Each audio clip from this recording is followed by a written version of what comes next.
upload your stuff to Pornhub? Yes. What? In fact, I did yesterday. You do? Yes. I'm a porn star who don't do porn.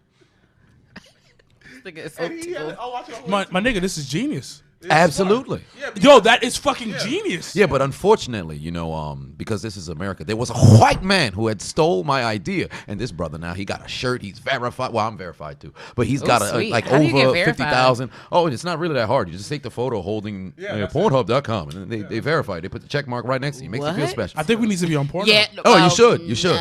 Well, then about that. in your case, you got to make sure that you play it smart. Because with me, I put on the tags. So like, oh yeah, I'm an adult male. That was a bad idea. Why? And, well, I put adult male, and then I was by myself. So solo. So in the recommend, I had the autoplay going. So when I had finished watching, my video, because I had to make sure it was uploaded, it had went. I wasn't paying attention. Yeah, there was a guy beating off, man. There was a guy beating off.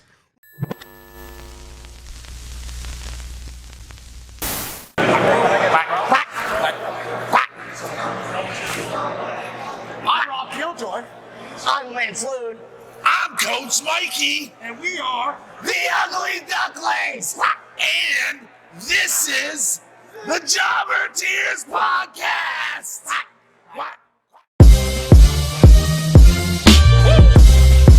Yeah.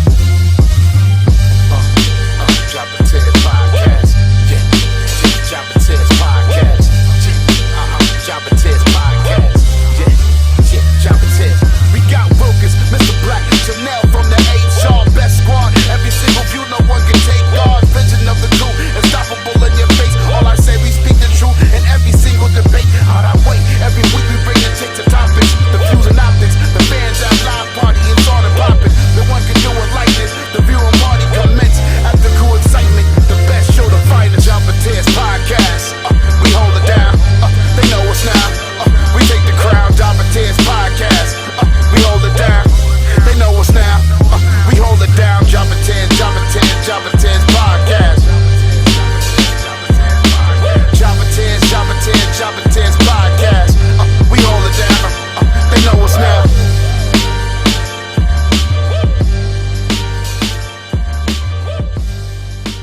Guy beating off. We about to go to Pornhub. Yeah, I wasn't ready for that. Oh, we going on Pornhub. He's being No, off, the man. fuck we are not. You get more views on Pornhub? More views on. I mean, it's up and down. I think I got like 2,000 on the last one that I had posted there. But then it's because they block me. If they block me on YouTube or they block me on Facebook, Instagram, then I'll say, oh, here's the link. Go to Pornhub. So. Yo, I'm about to go on Pornhub. Oh, you should. You should. I watched the Avengers on Pornhub. Yes, I saw that. Yeah, man. Son, Y'all killing Post Inspector. What was? I think I saw a Joker was on there once. Yeah, they Joker. Yo, they on be there. having straight movies on there because I'm trying to find my Sophia Rose type there of it porno. I'm like, oh, what you got to do. What I think I might do in an effort to get more followers on Pornhub.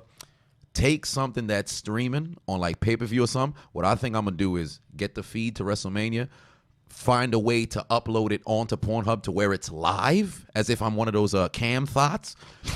People are gonna come in because if you can't pay for the network or you can't pay for pay-per-view, if it's free and streaming on Pornhub, everybody's trying to get gonna locked come up by over. WWE. No, Facts. no, they can't come. He's trying to have Vince McMahon roll up to the if house. they find, but if they find out You it's streaming recorded- you on Pornhub, recorded this, who's bitch? Nah, right? willingly gonna go to Pornhub from the executive team of You WWE? I keep all this in now. Because they're gonna have to disclose who was able to find me. So what you was doing on Pornhub when you're supposed to be really surfing the net for who was streaming your stuff? I mean, you found the right guy. Bro, You caught me red-handed, I'm gonna tell you this but hey. right. I'm gonna tell you this right now. Niggas going on Pornhub. Oh, you should. You should. Jobber Tears is going on Pornhub. Oh yeah. That shit's going straight. Upload it to Pornhub. Oh yeah. I might throw the whole network, Jobber Tears network on Pornhub. Oh, you should. You should. I mean, cats Put are everything right, over there. Use every social media. Go to Pornhub. And switch it up even a little bit. You can go to X videos or all that other stuff. I can't remember the other websites. Oh, there's X videos, Pornhub. There's XX. It's XN. Oh yes. I remember that from my youth. Yeah. But From they your trash youth. though. Yes. Nah, it used to be popping. Yeah, it was. It was popping for a solid. It was. It had a good 6-year run. It was, Yeah, it was man. the Bulls. It was the Bulls. Oh yeah. Oh yeah. It was the Bulls in like the 90s. Yeah, man. I used a lot of olive oil during those times, man. It was a good time. Nigga, why you jerking off with olive oil? Huh? Who said I was jerking off? I was cooking while porn was playing. Why would I jerk off with olive oil? That's Who would do that? It's craziness. Actually, that's a valid question though. Jerks off with olive oil. I use Like, mayonnaise. Nobody's Like, ever yo- jerked off with olive oil? No. No. You use mayonnaise. That's stupid. Why would you use olive oil? Yo, this It's weird. died. Oh, the T_Taylor 347 said, "Is that the chiseled Adonis?" Yes, it is. Yes, it is. We do have. Would the you like to chisel- see my nipple? I took it too far. All right. Boy, oh boy, are we up for this roller coaster ride tonight? Wow. All right, Spence, let us know when you are ready to play. You need our He 10 already seconds. started recording. I'm- already. Oh, that's so- fine. So I'm recording. I haven't gone live yet. I can go live. You can right go Go live live. You can go now. live. Cool. You can go live. And Where are we then going live you on? can play Facebook. Facebook. Okay, so we awesome. have our own So Facebook we group. use all forms of social media here. Nice. Except for Pornhub. Okay, good.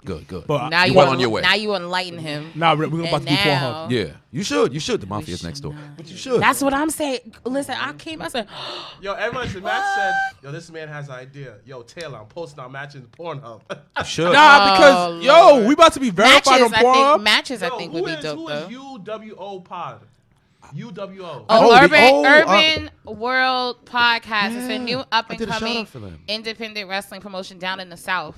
That's going to they're gonna have a show March 7th. Cheap plug, you're welcome. So anyone I think that's in the North Carolina, South Carolina area, you can go see their first show March 7th.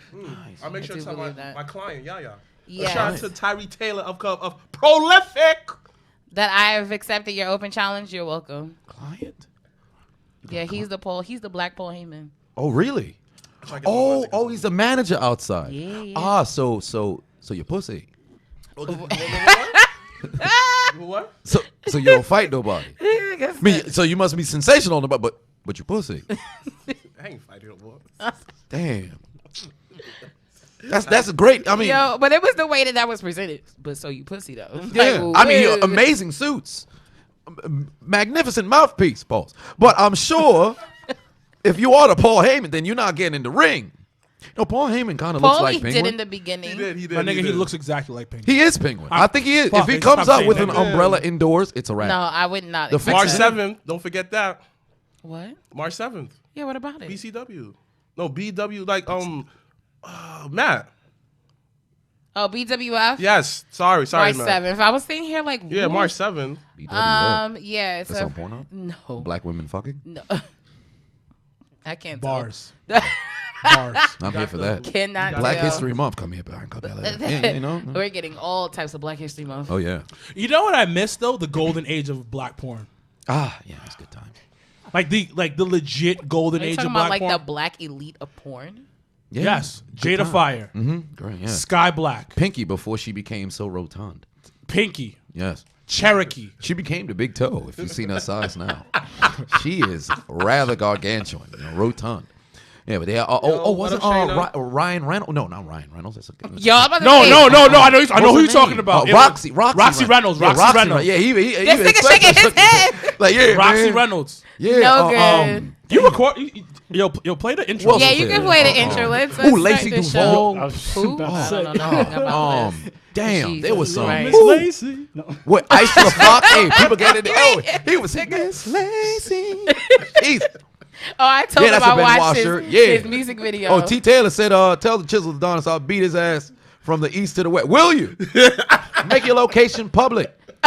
Make your location public. I ain't gonna pull up. Yo, but make yo, your location yo, public. I mean, my wife yo, is toss next door. it. I'll My wife hire is really one of next them. door. Toss on the intro, That's no Spence. bullshit. Beauty Dior. All right, Alexia Bree. Hey, I think that's just Alexia. 10 seconds of silence, Oh, gentlemen. man, shut the fuck up now. Yeah.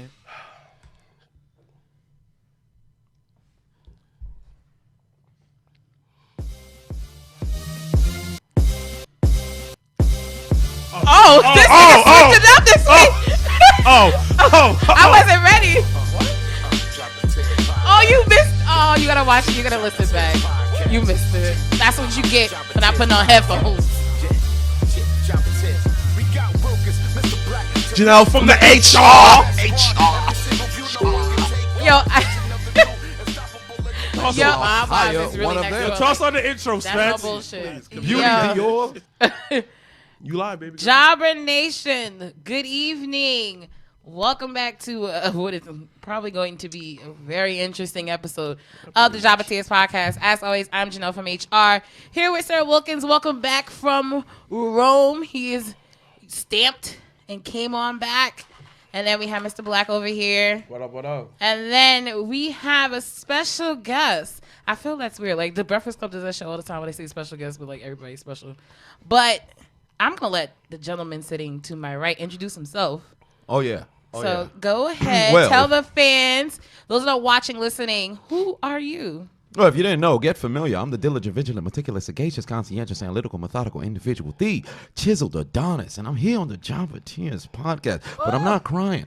But I'm here, excited. Let's talk wrestling. I'm also on Pornhub, but I don't do porn. There we go. He done gave the boys such a great idea putting the Jabba Tears podcast on Pornhub, which I really don't want. I really don't. Don't do that, please. Yeah, there'll be tears. It's just not from your eyes. No. Yo, the person that's going to enjoy this episode the most is going to be Mr. Black. I promise you. Oh, man. So, Oh. Brooklyn lost another one this week, ladies and gentlemen. Rest in peace, Pop To Smoke. senseless shit.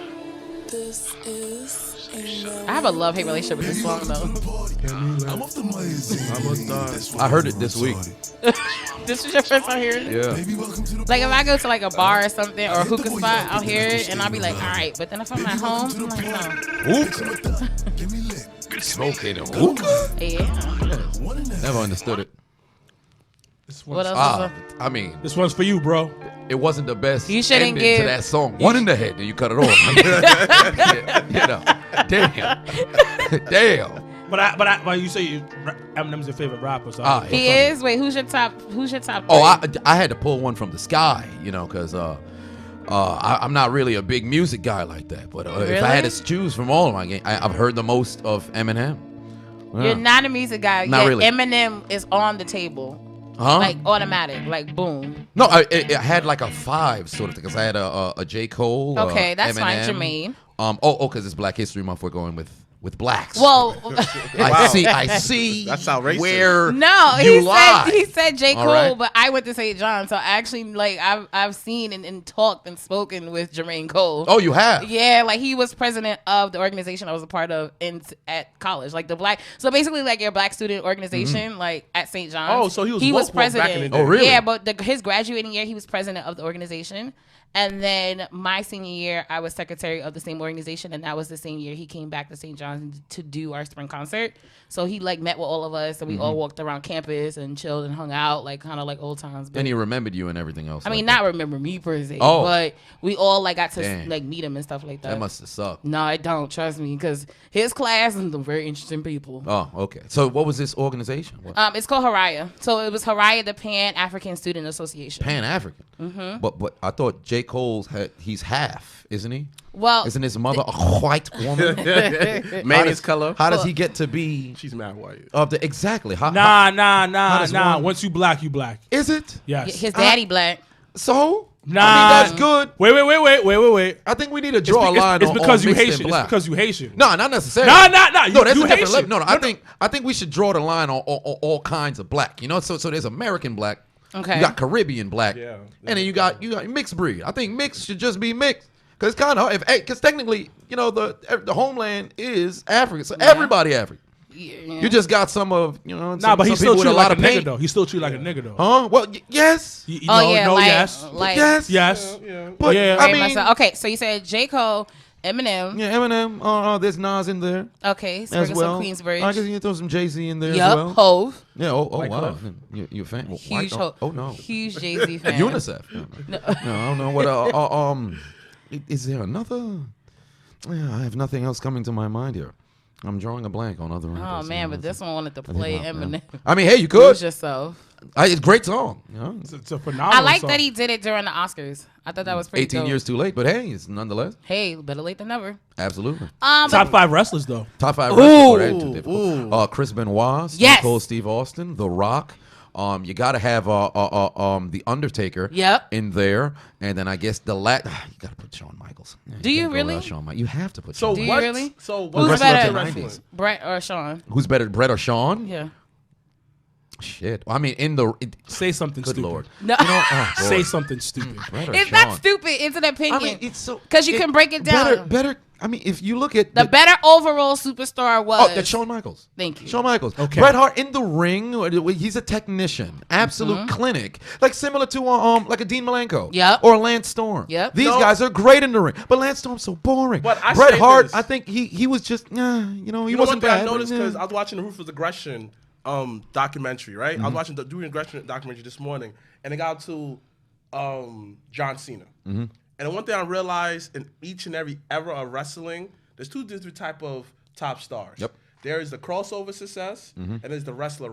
And in this era, the wrestlers is the Seths, the AJs, and the crossover is the Romans. The wrestlers, you better throw Daniel Bryan name in there. Absolutely. That was the first thing I thought he was but going to bring that's up. the first that came to mind. Okay, That's the case I'm I just give you saying, an I had to example. smirk it out And in there. I realized that you need both Yep. to make WWE function. Absolutely. Because Brett held it down in the ring when HBK was going through his medical stuff, going through his drug addiction, going through I lost my smile, because you need the workhorse guy, the top guy. In our era, in Attitude Era, we had, it was Stone Cold at a little bit at one point, but The Rock took it over. And Stone Cold's like, yeah, I'm going to stay right here. This is me. This is that, and third. So I agree with you, but I think that if you look at a standpoint that what WWE was going for was that pure, realistic point of get everyday guys to come in. This is why Brett is everyone's favorite. Okay. Because he was the top of the top with other guys that was not so much on his level.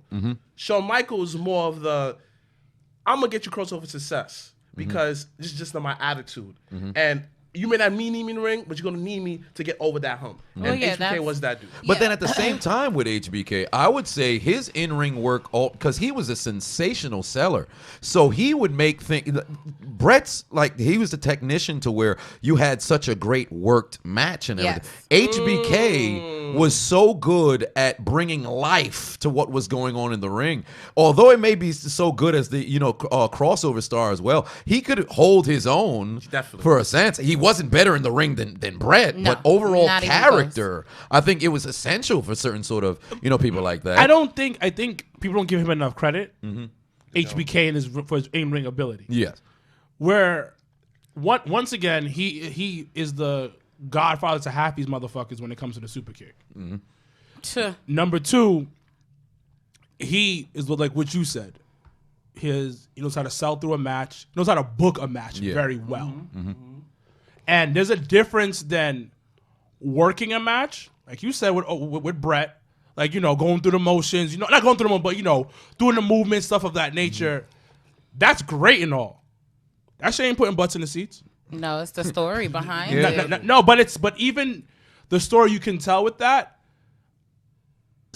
Shawn took it to the next level where it was like, yo, I believe this shit. I believe you're going through this thing.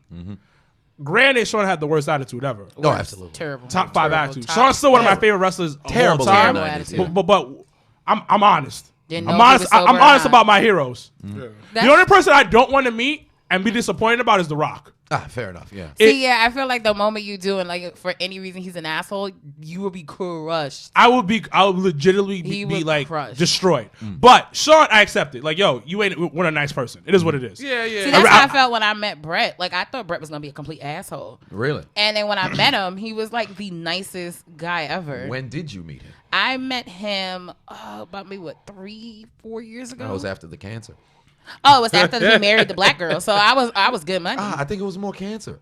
Because you survived death. I mean, well, you dodge a bullet there. You got to be grateful I mean, for but he been everybody you dodging encounter. bullets forever. Well, yes. I mean, well, Forever. unfortunate in his case. I mean, he Yeah. was the only one who had armor. Yeah. But it's Wow. it's Yeah, I just got that kind of dark. reference. Yeah, but This one. with Shock meeting ish. the wrestlers that you want to meet. I mean, sometimes it could be warranted for them to kind of Yeah. be depending on how you meet Yeah. them. Like if it's at a signing or something, then they're not really going to be too much of a douche. But if you like No, catch them at like a actually, grocery let me store, tell you- I would For imagine example, they'd like be I saw terrible. Low Key at a wrestling event. HOG. Like Oh yeah, I think I was there during that one. like his whole swag, man. I just didn't like weird it. Man. I guy. was just But I met- think he's I- a quiet guy. No, the though. thing about low got weird key, shoulders. Yeah, he's the thing, something wrong that's because with he has no neck. him. Yeah, exactly. But the Who thing, don't have no neck? low key. so the thing about low key, yeah. low key is low key. yeah. Yeah, he's really quiet. He's to about himself. himself, and He's a loner. He's one of those people where he's super honest because I met him and had a like legit conversation with him. Yeah. Like a complete like 30-minute conversation. Yeah. He's one of those, you know that rapper that's all about music? Don't want fans and don't want stardom, but just wants to do their just craft. wants to do their craft. Okay. That's low key. That's J. Cole. That's low key to the T. And So meet and greets is low key awkward. yeah, no pun so intended. but he doesn't do meet and greets. Yeah. I don't think I've ever seen him. That do was a the meet. first time I've actually seen him like have his own area and table and stuff like so that. he might do like once in a blue, but he doesn't do that shit. He doesn't care. He doesn't okay. care for that because he knows who he is. Yeah. He's about the art form. And speaking to him, which because Finn Balor took his whole style. Whole style. No. I like Finn. But look at Finn wrestle. Look at low key wrestle.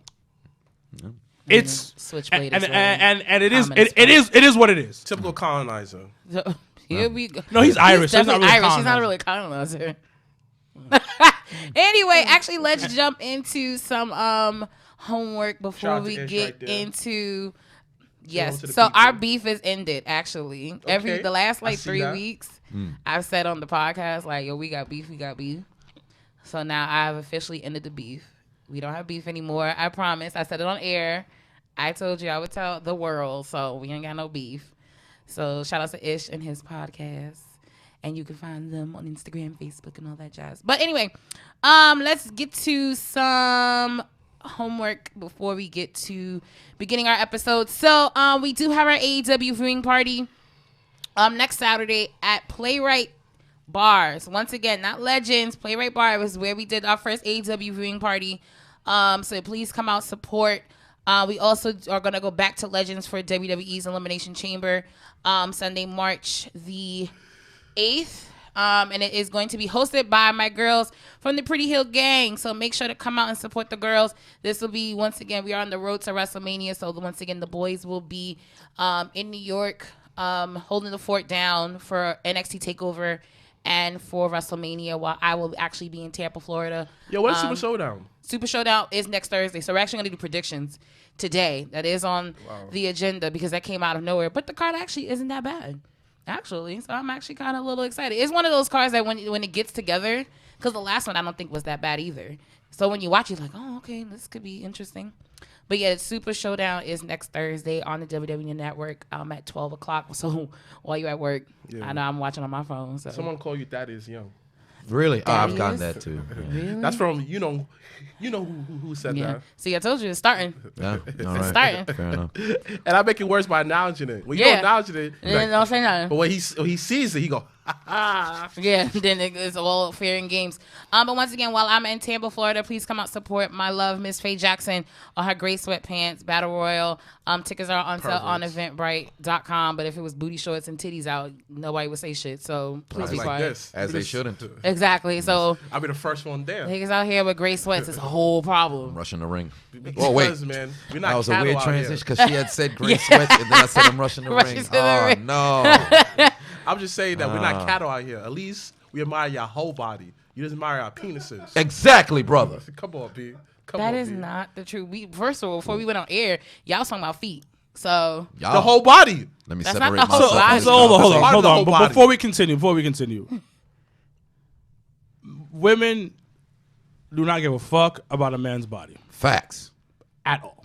It's all about the dick to you. no. It really is all about dick. These harlots in these streets getting rid of the rest of our body. Only It's care all about about- You our are not appendage. going to sermon us like Seth Rollins tried to No. do this past Oh, I Monday. might just. No, it's all about dick. Yeah. It's not all about dick. Yes, though. it is. Lies. It's not. Lies. Dick and your pockets. Yup. It's definitely Exactly. no. Certain individuals, yes, but not all. Oh, so you're more cultured. Ooh, let me see your accounts. No, like, Show me the paperwork. show me your stamps on your passport. Oh, stamps on the How about passport. that? Well, you know how that happens? With your money. account. Exactly. So suddenly we've walked back to the bank statement. But I got my own, so it's cool. Oh, well, Yo, the two can't be bad. Ralph Reigns Just said saying. that. Ralph Reigns said that. Is that Samoa Joe or Young Ma? Well, there it is. He said young ma. That's hilarious. And people said that. Shout out to Joe. I see you out here. He does not look like Joe. No, he does look like I Samoa Joe. swear. At first, I thought it was Samoa Joe. I'm like, You what is thought he I walked in here with Samoa Joe? Yes. I mean, that'd be pretty dope, actually. It would be. I love his theme song. Phenomenal. But once again, Faye Jackson presents the Gray Sweatpants Battle Royal down in Tampa, Florida, the Saturday night, the night before WrestleMania. And then when I come back to Tampa, we will all be together in the gang at Women Crush Wednesdays by Battle Club Pro. It's their all-female show. So shout outs to Joe Keen and the team at Battle Club. And then once again, July 4th, I better see your little ass there.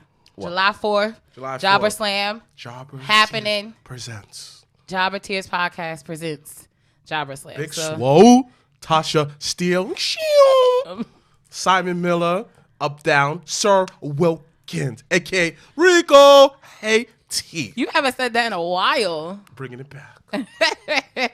So tickets will be on sale. I'm gonna do it for the, you know what? I'm gonna do it for the live stream. I'm gonna do it for the live podcast. He's facing his first wrestling match. He's facing Simon. Oh, the first one? Yeah. So you've had this singlet for years? And never fought somebody? No, never. I have a photo from 2015 with this man in the background, screaming with his mouth completely open. Where's this picture? Huh? Oh, that's a good question. It might be on my other friend's phone. But because this before I had Instagram or everything like that. But yeah, I have this guy in a singlet at the WrestleMania 31 watch party. I think that was at Legends. Yeah, so if you just had this singlet walking around like that, for years. Interesting. We're up to 33 now, right? No, 36. Definitely 36. Bro, Yeah. 36. How long have you been training? About a year? A year? Oh, how's that been? It's been pretty solid. It's been How's really the fun. new school? What was it like after taking your first bump? It's not that bad. Okay. I have a thick back. Pause. Well, there it is. How's the new school though? New school is beautiful. What are you working out at? No, I'm not. Can't talk about it. Can't talk Okay, about fair it. enough. I just was talking in code. I just wanted to know. All right. I hit up somebody else and asked. I'm like, do you like the new school? Like a mom, like first day of school. Like, how do you like your school? I wish I knew wrestling schools. I would have said, I'll blink this number of times so I would know. Damn it. I only know one. Well, I'll tell you off camera. Oh, there's a few. Which one you know? The HOG. Okay. Yes. You never thought about doing wrestling?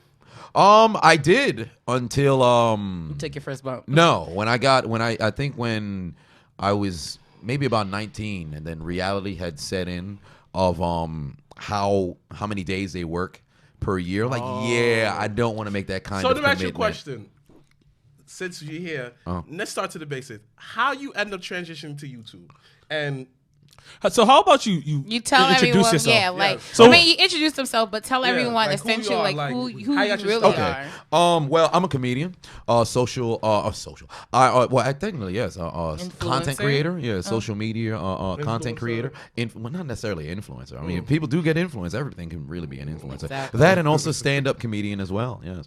So how did that happen? Well, I was playing football all through high school, college, and then I went to Grady High School here in William E. Grady High School here in Brooklyn. And then, well, here in Brooklyn, but I mean, we're in Manhattan. But, then went to Alfred State College, and I played 2 years there. Okay, then, wide receiver, right? I was playing wide receiver, yes. Yeah, I remember so things were it was weird because I went from a JUCO, and then we changed from a JUCO junior college to a D3. Really? Okay. Yeah. Wow. So we went, and my first year I was we were in JUCO, and then the school elevated up to D3, and then I was in D3. But because it was like a revolving door of people transferring and everything, you could build relationships with quarterbacks and things like that. All right, next year we're going to do this, or this year we're going to do that. All of a sudden they leave. So both years I had a whole different quarterback. So then going into the third one, it was going to be a brand new quarterback again.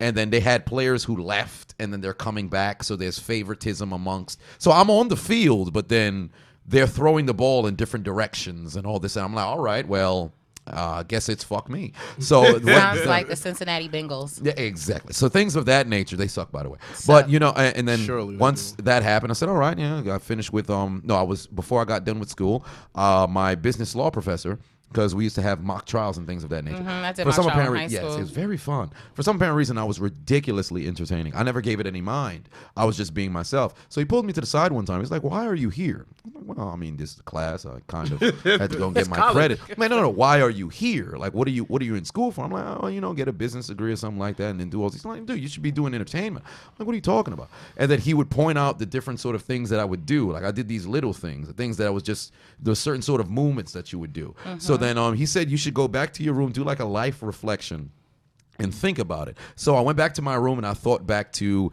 every aspect of my life. I was always either entertaining or I was trying to do something to make myself laugh. And if somebody else did, that would be cool too.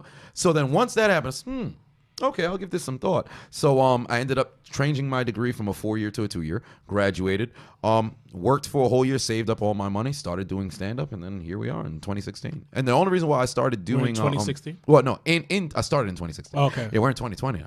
I was about to be like, in a whole new decade. So you wasn't on YouTube for that long then? No, I got on YouTube in 2016 as well. Where'd you get on Pornhub? I got on Pornhub 2018. This Okay. guy. Yeah, got So on Pornhub I thought 2018. because how I discovered you is me being me. Like I was on YouTube.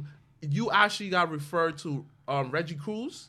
You know, heard of him before, right? He's on Wild Out right now. Reggie Cruz. Wild Out still on? Yeah, Wild Out. Yeah, he's on Wild Out right now.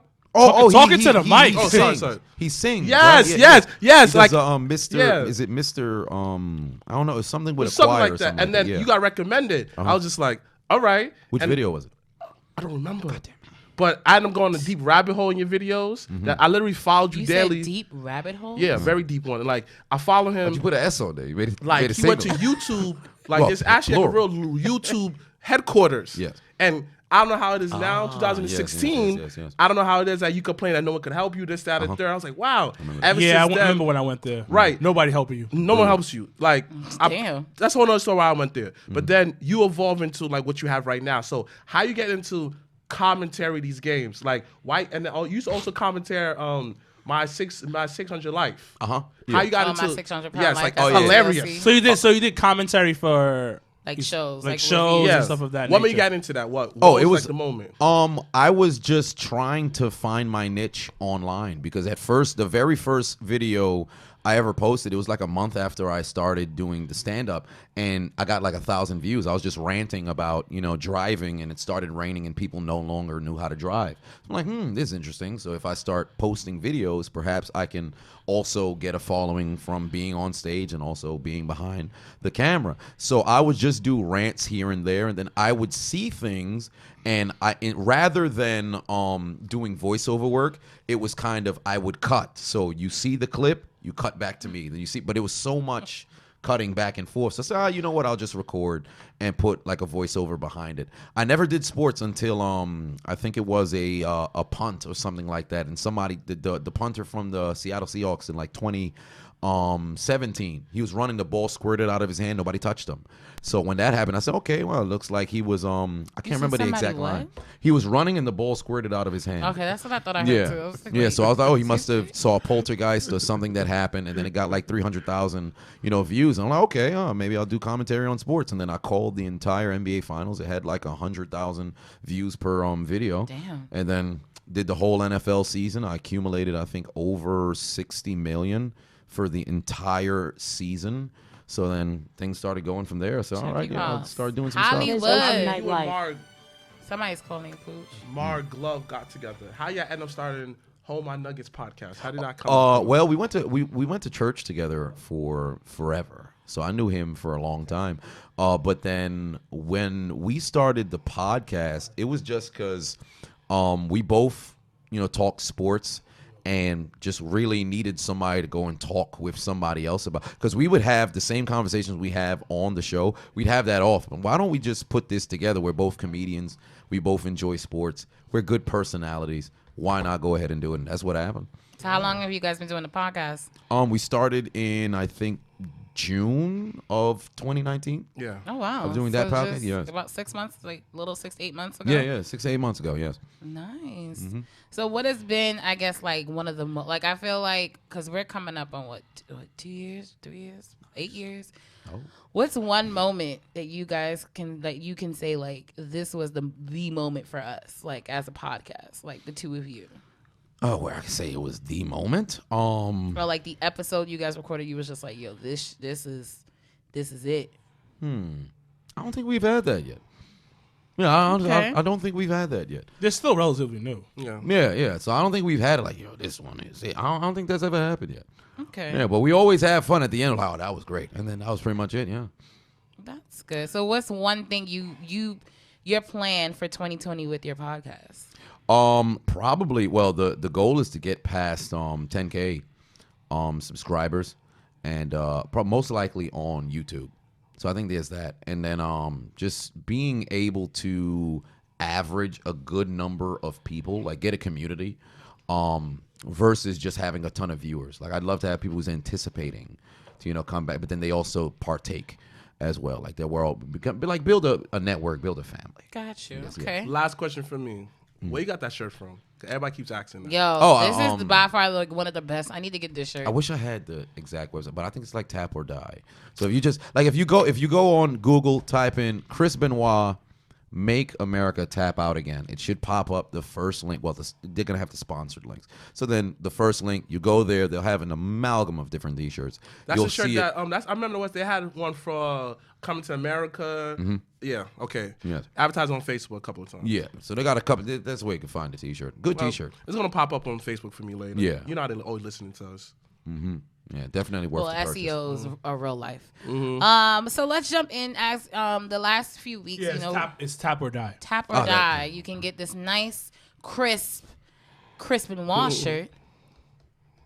Make America Tap Out Again. Who's the best outside of Benoit? Because honestly, Benoit is like one of my favorite technical wrestlers of all time. Who's a few other technical wrestlers that you love? Kurt Angle. Ooh, it's a good choice. Does Who Chris else? Jericho count? Yes, Jericho definitely counts. Okay, Look, all right. He's the Ayatollah rock and roller. Yeah, a bunch of people. Oh, he's not really technical wrestler. What do you mean? He is definitely technical. Watch all of this shit he did in WCW during the cruiserweight Absolutely. time. That's Magnificent. by far most technical shit you're ever gonna see. Masterclass performer. He was definitely not a cruiserweight, but in the cruiserweight division. Who? Sus. Jericho. Jericho was a cruiserweight. No, he was under 205. Yes, he was small. Really? Yeah, the work he was doing at ECW, he was kind of Yo, Jericho was that was- small. Yeah, in Japan, yeah. Too. For today's standards, he's big.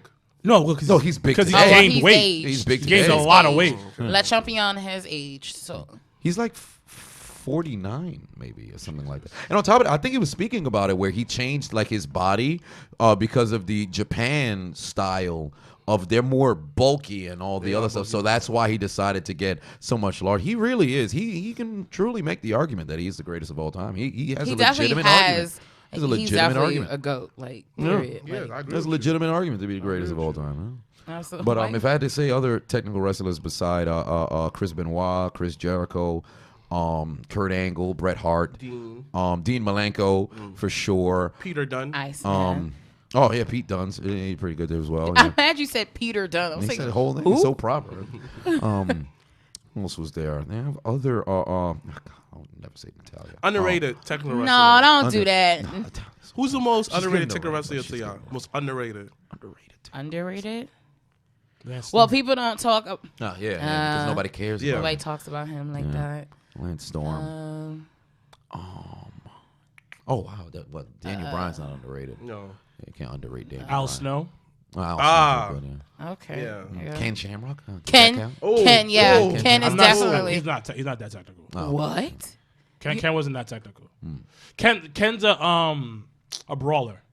Really? Shout outs to Ken Shamrock for being inducted into Impact's Hall of Fame this year. But he wrestled for like 4 matches with them. Well, he's still being inducted this year. Is Red in there? Red? I don't think so. No, because I think they only Fucking have. But Red Run We in not gonna do TNA wasn't the greatest after Hogan came.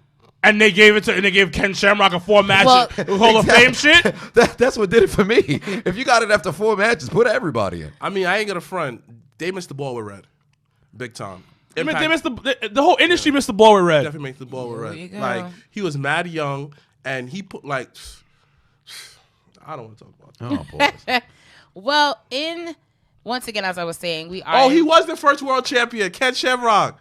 Yes, NWA champion. And then R-Truth beat him for it. Yes. Yes, Boom. Yes. Yes.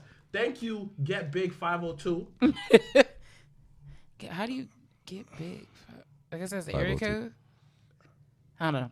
Anyway, in honor of Black History Month, the last 2 weeks we've been acknowledging a male and a female wrestler of African American descent. But this week I wanted to switch it up. I actually wanted to give it a discussion more or less to the table since we do have our guests tonight. I wanted to not as quickly as possible, but I wanted to just kind of get an idea or a round table idea of what are your thoughts on the current state of Black wrestling? Like, I mean, once again, we're coming off of, a year ago, Kofi was on his road to WrestleMania, and then him winning the title at WrestleMania, to, a whole bunch of other, like, things in pockets of, accomplishments, not only, on a bigger scale, but also on the independent scene as well. So I just wanted to get your thoughts on, can people of color get over in wrestling? I feel like that's one of the, like, things we all think about, like when we see things, like a lot of people felt the way when Bianca Belair didn't win the title this past weekend on NXT TakeOver Portland. And then you have some people that are like, it's just not her time yet. Things will happen, they will come, but do they truly ever do come? So, wanted to go around and just get your idea on, right now, what do you think is the current state of wrestling for people of color? Me, honestly, I'll go first. Talking to the mic. Sorry, it kind of represents how it is. How it is in America. Is we get stuff, we make it dope, like from rap, from clothing. Our whole culture as an entirety is always will be appropriated by everybody. We shape the world.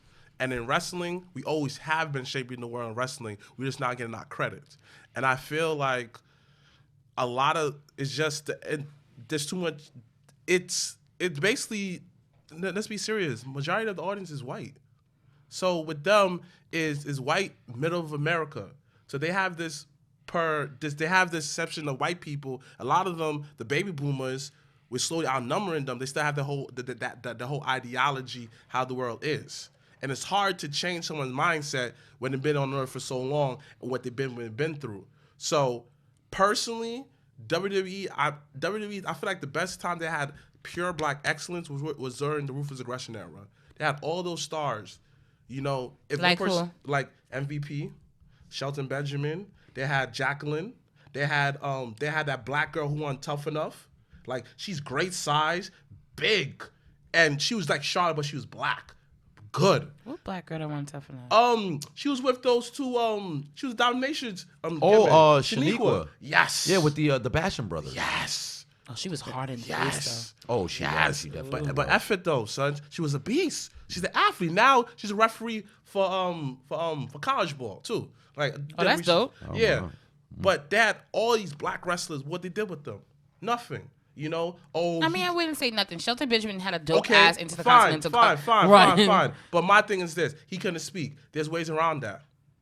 Like what? There's ways. Put him with Paul Heyman during Paul that time. Was with but all I'm saying this though, not during that time. They could have done something. Paul wasn't even there. With Shelton Benjamin, they could have done something to mask his something to mask it. Because during that time, they masked Batista bad commentary. I mean, bad mic work, and he ended up becoming world champion.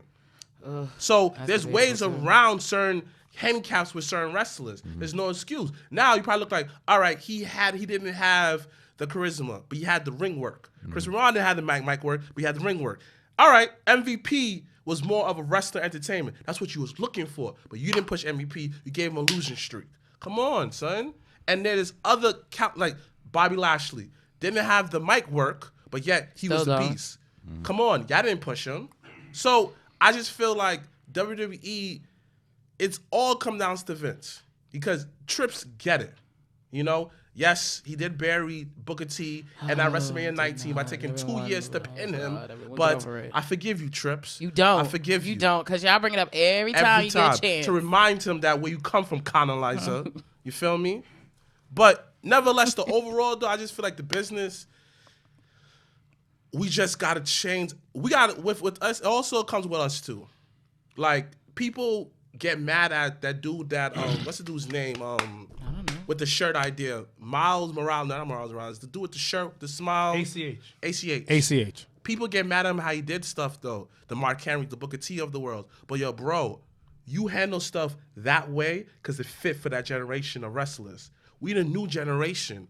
And us people who coming up, we got to take that route and speak up for that. Because unless we speak up as a community, there will never be changes like that. So I personally think that change start with us. We got to speak up and just be more of a voice. Even us as a black podcast, continue to do what we have to do. Shout out to Black Wrestling Lines to show a spotlight on these black wrestlers. From like the Afro-Latinos, from all across the world, he's showing the spotlight on black wrestlers. Shout out to Joe Kim. Always make sure you have the brothers on here. Shout out to the others Wrestling Federation. Make sure they have brothers, put them on screen.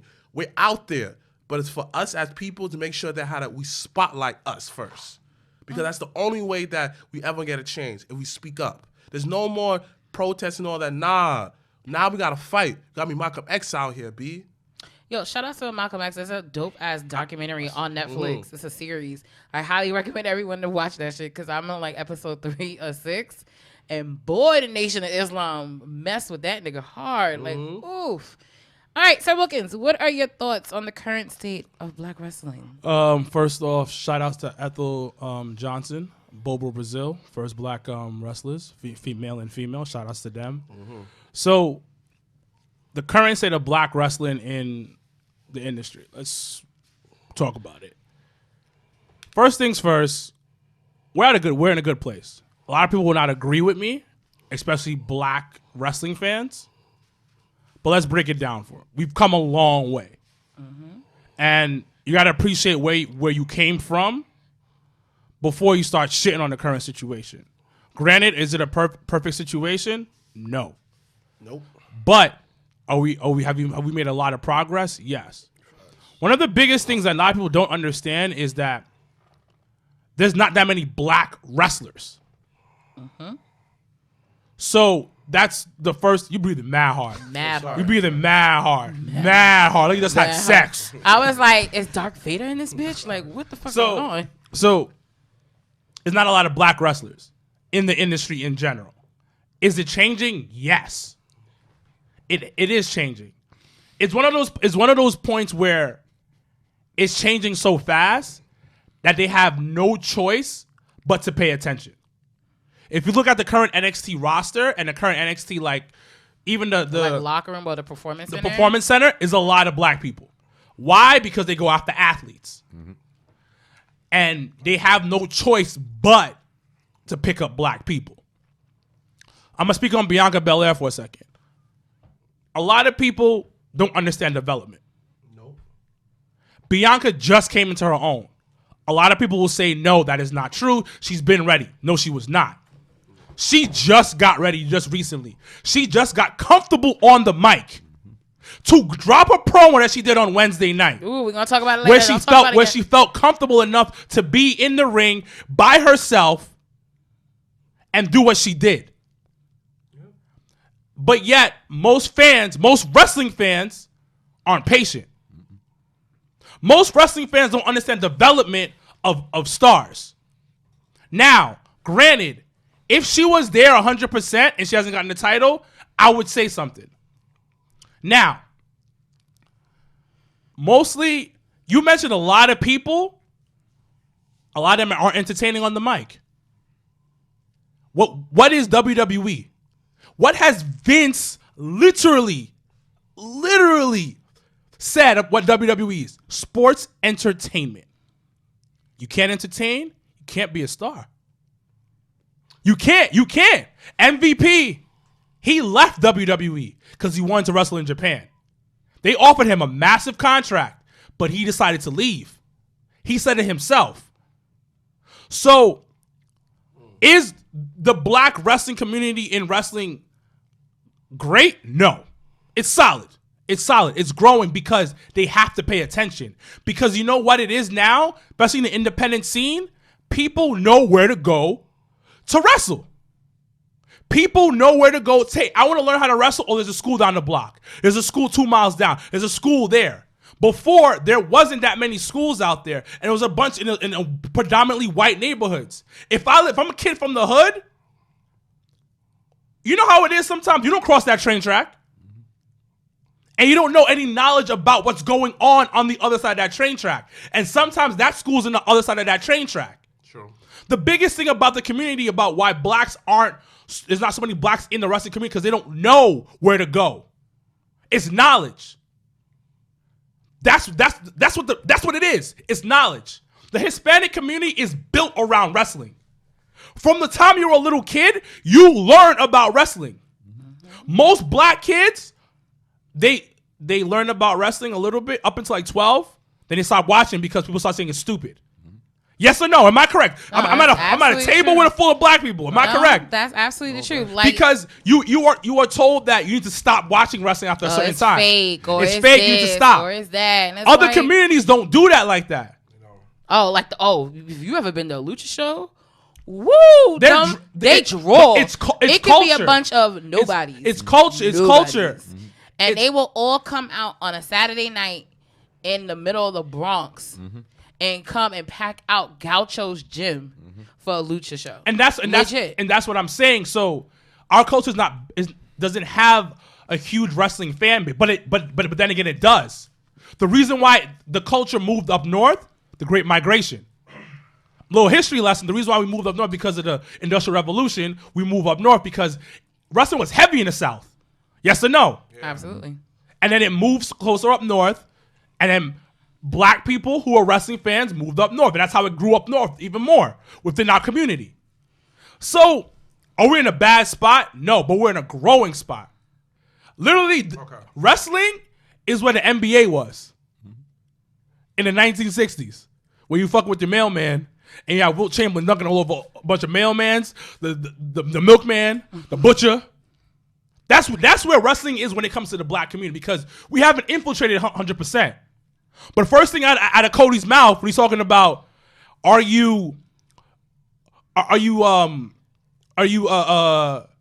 we getting new wrestlers? First thing out of his mouth is Chris Bay. Impact beat him to the punch. Nah, Impact didn't beat nobody to the punch. Impact don't sign real contracts. So you ain't signing real contracts at Impact. Those contracts don't mean shit. But like I said, first thing out of my mouth is Chris Bay. First thing out the mouth when they want to hear about diversity, because they have to. We're at a point, there's too many black wrestlers in the independent scene that you gotta pay attention. The point I'm trying to make right now is that we're making noise and people are hearing us. That's where we're at. I agree. That's exactly where we're at in the community. We're making noise. Oh, have we established ourselves in the community yet? No. Because like you said, majority of the motherfuckers are white. So you're going to cater to that. But talent is talent. And if they're entertaining, they're entertaining. So, like Shad almost got Shad talked about it, but he fucked up himself. It's the politics. The other thing behind it, you mentioned something. I'm gonna let you talk, Mr. Adonis. The politics behind the game, because you got the old heads in the fucking back who shit on the black people that come up. They do. So we talked about politics numerous times on this show, and that's one of the biggest problems, because you're gonna have a racist motherfucker who's the booker, who's like, nah, I ain't fuck with this black kid. But that's why you gotta change. You gotta change the culture, white and black, because they need that. You need black people in every type of room, because now you're changing the game and you're making it more of a show that everybody wants to see. That's literally what it is. So we're making noise in the ring. We need to make noise behind the stage. We need to make noise in the gorilla. That's what it is. That's my point. Hey, Mr. Adonis, what are your thoughts on the current state of wrestling for the black community? Well, Mr. Black and Sir Wilkins both said something that was very important. One, regarding yours, where it's take your ball and go home. In the case of ACH, where he felt as if he was done wrong. So instead of saying, all right, I'm going to keep trying to fight with you until you do me right. No, I'm gonna walk. Because if people don't have the power to go and leave, because as you were talking about, now we're in a position to where you have a ton of different places you can go. It's no longer a monopoly where the biggest company, you must go here in order to get your name made. So if you can now walk and go somewhere else and get your name made, do so. But in the case of the current black wrestler, we're definitely making a ton of progress, where I would say masters of the undercard and middle card.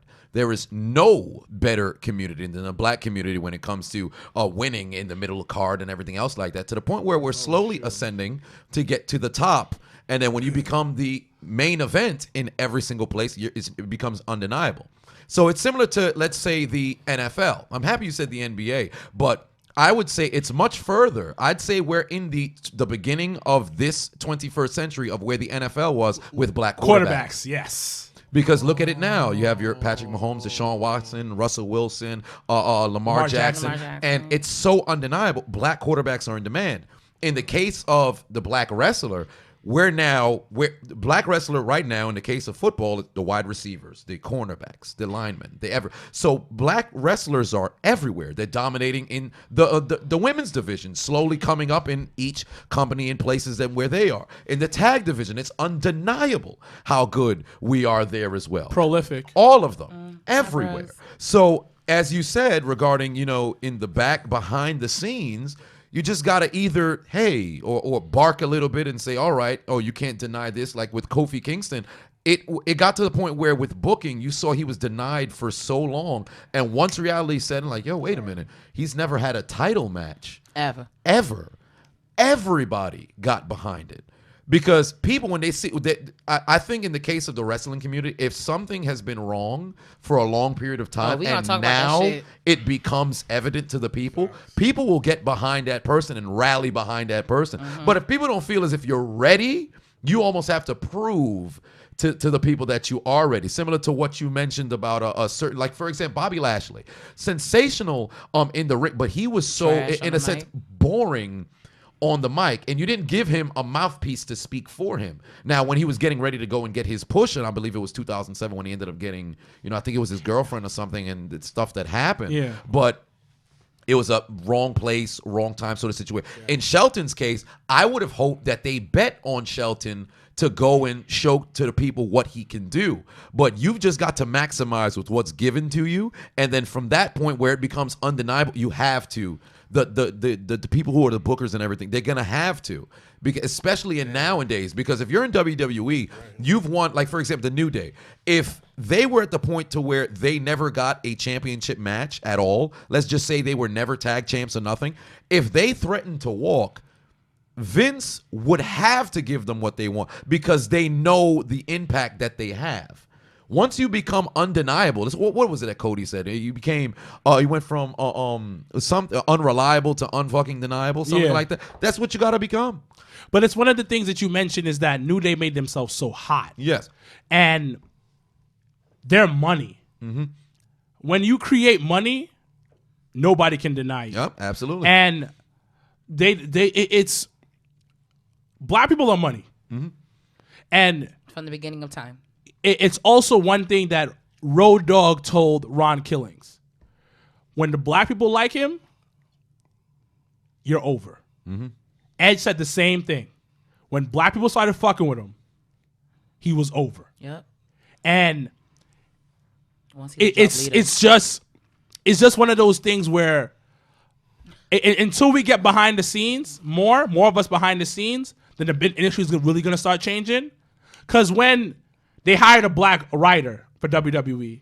I mean, he's no longer there, but there was a time when they had a black writer. Everybody went up to this writer, was like, "Yo, thank you for being here, because we need this diversity. We need diversity here. It was we need diversity in." It was Cass. Big Cass. Yeah, Cass from Fragment 2 podcast. Oh, really? Oh, wow. Yeah. So, but it's the thing is, you need that. Mm-hmm. You need women. You need women backstage as well, because. How are you gonna write for a black wrestler if you know nothing about the community? Mm-hmm. One of the biggest things that I love about Bianca Belair, about that last promo, if you know pop culture, everything made sense in that promo. Mm-hmm. Every single thing she said, because you know pop culture. One of the things that Big E said is that a lot of times WWE is so outdated when it comes to the current pop culture situation. But who creates pop culture? Facts. We do. Exactly. The community. So when you have more black people back there, you're more into the pop culture. Mm-hmm. Marrow, when he's commentating on NXT, what is he saying? All pop culture. Mad pop culture. All I mean, pop like, culture. first I have to pause the TV and rewind it. Like, did he just say that? Like, what did he just say? Like, the references are out of the world. One thing that he was Keith Lee was fine. Keith Lee was in a match the other night, and I forgot what he did. I think like some he powerbombed the homeboy. It was a fucking was one of those matches where he just make Keith Lee look strong. Yeah. Power bomb Ring home the run. bell. Boom, boom, boom, boom, boom. Power bomb, and then he goes, "Oh my God, Keith Lee was like Zion and during the rookie All-Star game, how he ripped against the backboard." Is Zion black? My nigga, what? Exactly. Culture. Culture. But it has to be relatable, and I think. But it makes sense all the time because we are relatable to everything that's done. No, which is true. We're in the mainstream. It's where we are mainstream. And we were mainstream all the time. Elvis is mainstream. Why? Because his music was from black people. Yeah, black people wrote his music. He ended up singing the songs. The Beatles, mainstream. Why? Because of us. Like, rap music is pop music. Rock and roll is from black people. Everything is from black people. It is what it is. What it is. So wrestling is the last of the Mohicans. Mohican son. That's gonna be like injected with black love, Yeah. and it's slowly being injected. We have our first ever black female referee. It's gonna change in due time. But I just. By the way, is a phenomenal wrestler. Wait, who? Aja. Oh yes, absolutely. But I think it's just super important. He love him some dark skinned women. But I think it's just important to understand the growth. And I think sometimes as a community we just want things to happen so rapidly fast. When honestly, once again, without struggle there is no progress. So I think with the amount of time and effort that's been that's been going on through wrestling through the beginning of time, I think now is the time that once again the narrative is starting to change and that people are starting to recognize real at the end of the day. And I think a big part of it is how impactful the independent scene is becoming a part of wrestling, because I think as growing up we didn't understand that type of level of wrestling. Like we just saw TV, like what was on Nitro and what was on Raw or SmackDown or what was on ECW, like we just saw what was on TV. But as I can say, as an adult now and understanding and see different levels of wrestling on the independent scene, that's really the foundation. And as you mentioned, like if you don't have the resources or you don't know the resources or where to go or who to speak to and things like that, then you really you don't have a choice but to kind of be in your own. I agree with you, because right now we're in the mixtape era of wrestling. Because back in the day, though, how did the word get spread about FUBU? Word of mouth. You went to each barbershop and say, "Yo, this is my product, this, that, the third. I'm advertising it, representing it." Rappers was waiting for free. Or you go out there, trunk of your car, you pop it open. Talking to goddamn mic. You pop it open, you see a mixtape. Now, the mixtape house of wrestling is, hey, let's go on social media, advertise this show, because my dog's going to be here. If you like this person, you're going to follow this person. Now, these wrestling shows is equivalent to not only to the mixtape, because you're selling your shirts too. So that's your mixtape. Merch and everything. So when someone sees, like when I wear my Big Time Yaya shirt, people know that's Yaya mixtape. So that's the merch is their mixtape. Now the independent wrestling shows are the open mics. So me as the promoter, as open mic, I want to get all my guys there to make the open mic popping. Shout out to Joe Kim. Joe Kim gets the best stuff to make sure that his event is popping. I think it's past the mixtape era. Because the mixtape era was early ROH. Was classic ROH. That is DB, CM, Samoa, Joe. The MTV era then? No, we're in the current era of hip hop. Which is it's past that. Because think about it. For instance, Mr. Adonis.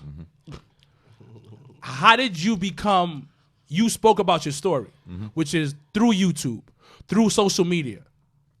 That's the current state because of wrestling and music, because you don't need, like you said, you don't need WWE. You can make a legit living without being on WWE, without being on AEW. One of the things Faye Jackson told me, it wasn't Faye Jackson, it was another female wrestler. Me and her chopping it up, and she's talking about different contracts she was offered. And I was like, "Oh, why didn't you take it?" She's like, "Why? The Indies is hot, like smoking hot. Like it's like when a rapper's like, why did you sign a major? Why'd you sign to a major?" So we're a little bit past the mix. So we're not past the mix era. We're in the SoundCloud era. No, I think we're past that. I think we're legit past that, because if you can make a legit living right now, not being signed to the E or AEW, You can make a legit. Yeah, because you control your own you destiny control your at this own point. thing, and you can book wherever and You whenever. know what? I agree with you. Like, look I at think the Darius hip-hop Lockhart, game is who in the same went. exact thing. Look You're at right. Darius Lockhart, You're who right. went, You're right. who once again wrestles down in the South, but he had the opportunity to go and live and In wrestle London. in the UK for 3 months. Yep. He disappeared off the face of the Like, earth. yeah, just gone. You Poof. have flexibility now, and you want to know what the catalyst, especially with the black wrestlers. Black wrestlers finally got comfortable being black. Yeah. Because I'm black, y'all. I'm blacker than not, black. Not only that, but also Man, I being like that. comfortable being black and also being a wrestling fan. Because at the end of the day, any wrestler that you meet, you come into contact with, guess what? They are wrestling fans. Yeah. Like, they have a love and respect for the business, and that's what got them to where they are. And I think that is definitely where we have an open forum like this, or when we do shows, or when we're all together and we all take, cause like people will look at us like sometimes when we took one big like group picture, all black, Which one? one Spanish. It was at BCW. I don't think you weren't there. But it was like it was like the rep. It was a whole bunch of us, and like take mad people, pictures, though. and the owner came up to me and was like, "I see power in this. The next picture I want in it." Like, no ifs, ands, or buts. Like, this means something. Yeah, we always take pictures like that. But it's because Battle Club? like anywhere we go, to me is super important, because not only we'll Twice, walk too. around and say representation matters, but to actually physically see it Yep. and to have that type of relationship and bond with people, that's really what it's about. You said something very important right there, the bond. Absolutely. Because this is what the issue was back then. Yeah, because growing up, you would see another black person who was a wrestling fan, or they're a wrestler. Oh, wow, I acknowledge your existence. That's great. And then you just move on. yeah. Now, with the power of social media, Y'all you niggas can was now dark. build a community with other black, wrestlers or black, and then now you're conversing with each other about the business. Now you're bringing information to each other, and also recruiting other people to now come and join you as well. So you're really building a family to what you saw Absolutely. in Lucha. So now, and Absolutely. on top of that, it's because I think back to the wrestlers, the black wrestlers coming up. They almost had to assimilate into the sort of system that you had your the white wrestlers that were doing. So going back to black wrestlers being comfortable being black, now they can look back and tell their offspring or the next generation coming up how they worked through the business, but different ways you can work through the business now, and it's fun to be a black wrestling fan. Absolutely. I think that's Facts. one of the things that I've absolutely love about being in the position that I'm in, especially with us doing the podcast and the viewing parties and everything that we've done as a group, as a collective. It's been just that. It's been a collective. It's never been about, what I mean? And of course we're going to, all the black people together, but you have to understand it never is like that. Like, the moment we can all get together and do some shit like that, that to me means more than anything, because we, as growing up, as you said, like, I grew up as the kid that I love wrestling from when I was a kid, growing up and being in high school, and then even my best friends to this day would be like, "Yo, she always loved wrestling," but I didn't have anybody else. There was nobody. It was just me. So I would watch Raw. I would go to show. I would go by myself. Now, it is a whole row of us. If I don't tell somebody I'm going to a show, they feel a certain type of way. It's always something. That now it's a family collective thing to do. Like, even us going down to Charlotte and Winston-Salem, and we went to support people that that fuck with us, and we fuck with them. But to see them in their element, and I think that's always important too, is to always support those that support you. Absolutely. But also be in a, can you not blow us up during the podcast? I appreciate you. This is nice lighter. Yeah, it is very nice. Your brother thought of you, so that's really nice. But I think it's important that moving forward, that we appreciate the amount of success and the amount of growth we have, because once again it always go back to, we're not there yet. God damn it, when are we gonna get there? Instead of saying like, damn, we're not there yet, let's talk about like the progress and how we've actually gotten to the position that we are in now, because I think we forget like the amount of stress and tears and people not being home and all the things that have led up to. I mean, Kofi taking 12 years to get his fucking shot at WrestleMania. Yep. Like let's acknowledge those things. Let's acknowledge those in between gaps before we talk about shit. We not there. Like, no, like we there. We knocking. That's really what it is. We at the door. And then even think about it. If let's just say Kofi had won it at 2011. during before the Summer of Punk? Would it hit the same? Like when you take the No. time to look I don't back, think it would've. sometimes Nah, it the wouldn't. journey makes the better. payoff so much better. There was Because grown men crying. Exactly. Grown. I was in the when it erupted after the pin happened, and you just listened You to were in the the roar. stadium? Yeah, I was in the stadium. When you heard it, it was like nothing. It was an outer body experience. So I heard somebody compare it to when Rock fought Hogan, Yes. where it Yes. sucked the life Yes. out of the arena. Absolutely. And then it was it sucked so much out because one, it was a late match. Yep. And it ruined Ronda and Becky's match. Absolutely. Because Ronda, Becky, and Charlotte came on the following day. Because when Becky had finally when Ronda had finally made it to the ring, It was like midnight. 12:03 Yeah. or something. So it's like, oh well, here we are. So watching it, and I think Kofi's was it right before? I think it was. If it wasn't right before, it was like the match before. So I think it was their match, and they always do a calm down match. So I think there was a match in between Yeah, that, a funny and match, then Ronda and them had went on. Yeah, because I recall, while Batista and Triple H were doing their thing, which match was too long, but Way too while long. they were doing, because Such a mouth. they told a sensational story, but they could have done it in like 15. No, because they were calling back to all of the different fights that they had, so it was very good if you paid attention to everything. But going into, people got drained from, because it was like, all right. So it wasn't even like, oh, we're extremely excited. It's just, okay, let's see. No, something because else. just to go back on that match, Yeah. if you look at the psychology of that match, it was great. I feel like we're not even going to go on the schedule, but Yeah, I feel like after this, we're just gonna talk about this week in wrestling. So, It's okay. so if you really think about it, the psychology was good.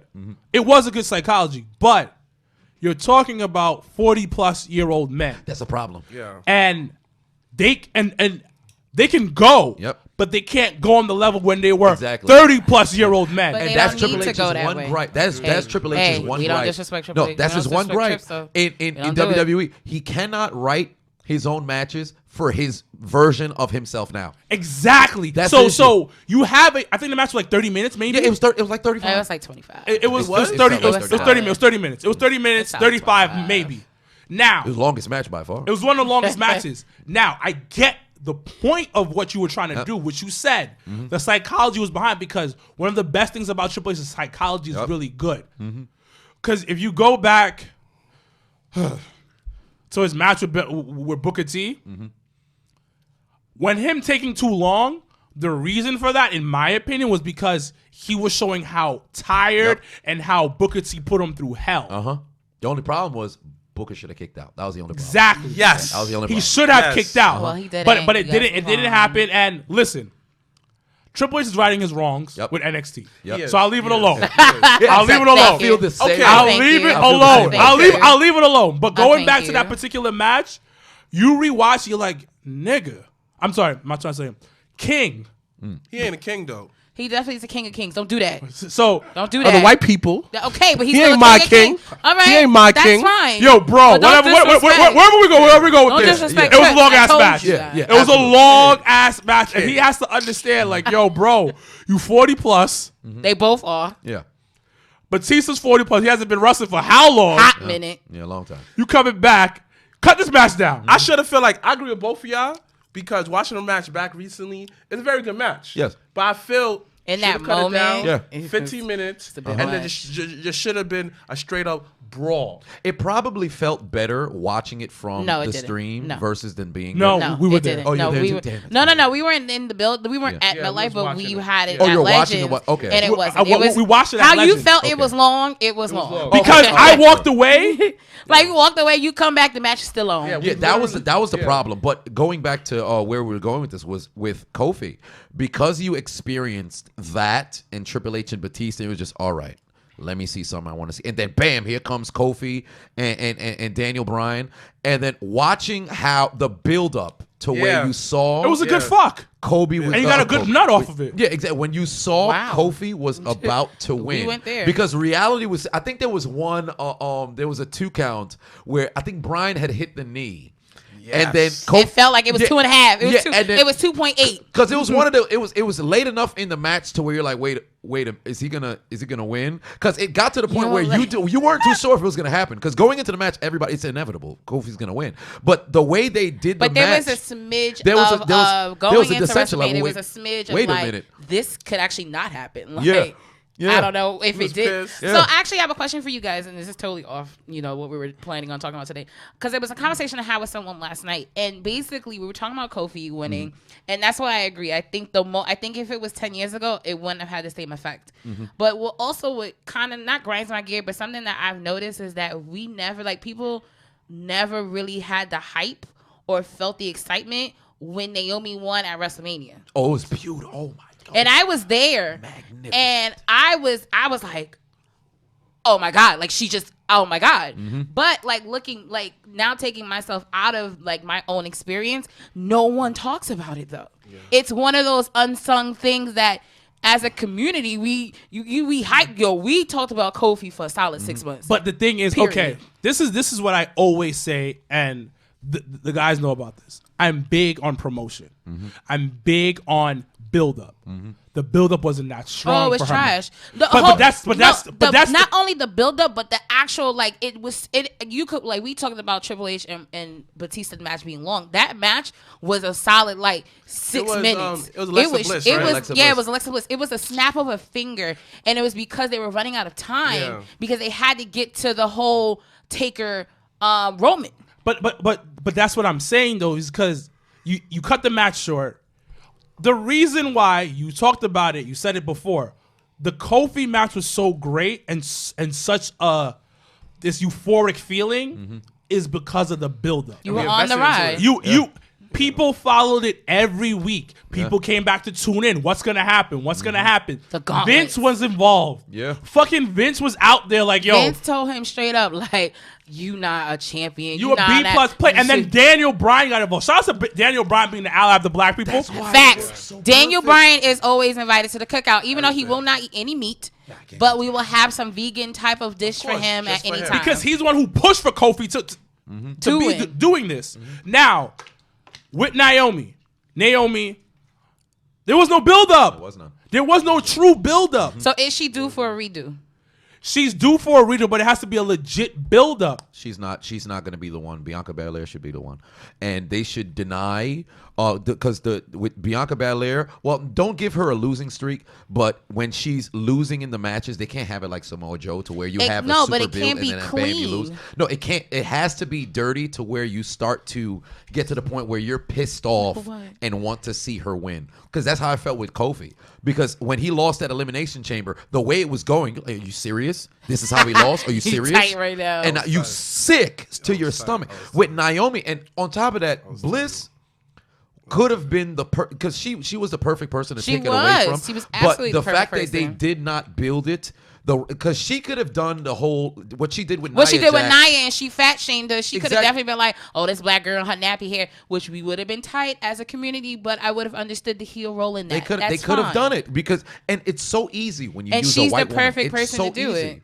She's the perfect person. Her ring work during that time wasn't. No, it didn't have to be. You don't need ring work because that 6-minute match would have meant a lot more if it was the proper build-up. Because now you're invested into the match because that match was a match you went to go use the bathroom. And Alexa was a cowardly heel, so it could have been perfect. Really great. It could have been a match where Naomi could have made it like it was extended squash, like what China did to Molly, and I think it was at WrestleMania 17. It was Ivory or something like that. Oh yeah, Ivory. Yeah, so because if you think back to short matches, remember AJ Lee and Paige at SummerSlam. Oh yeah, short match, amazing.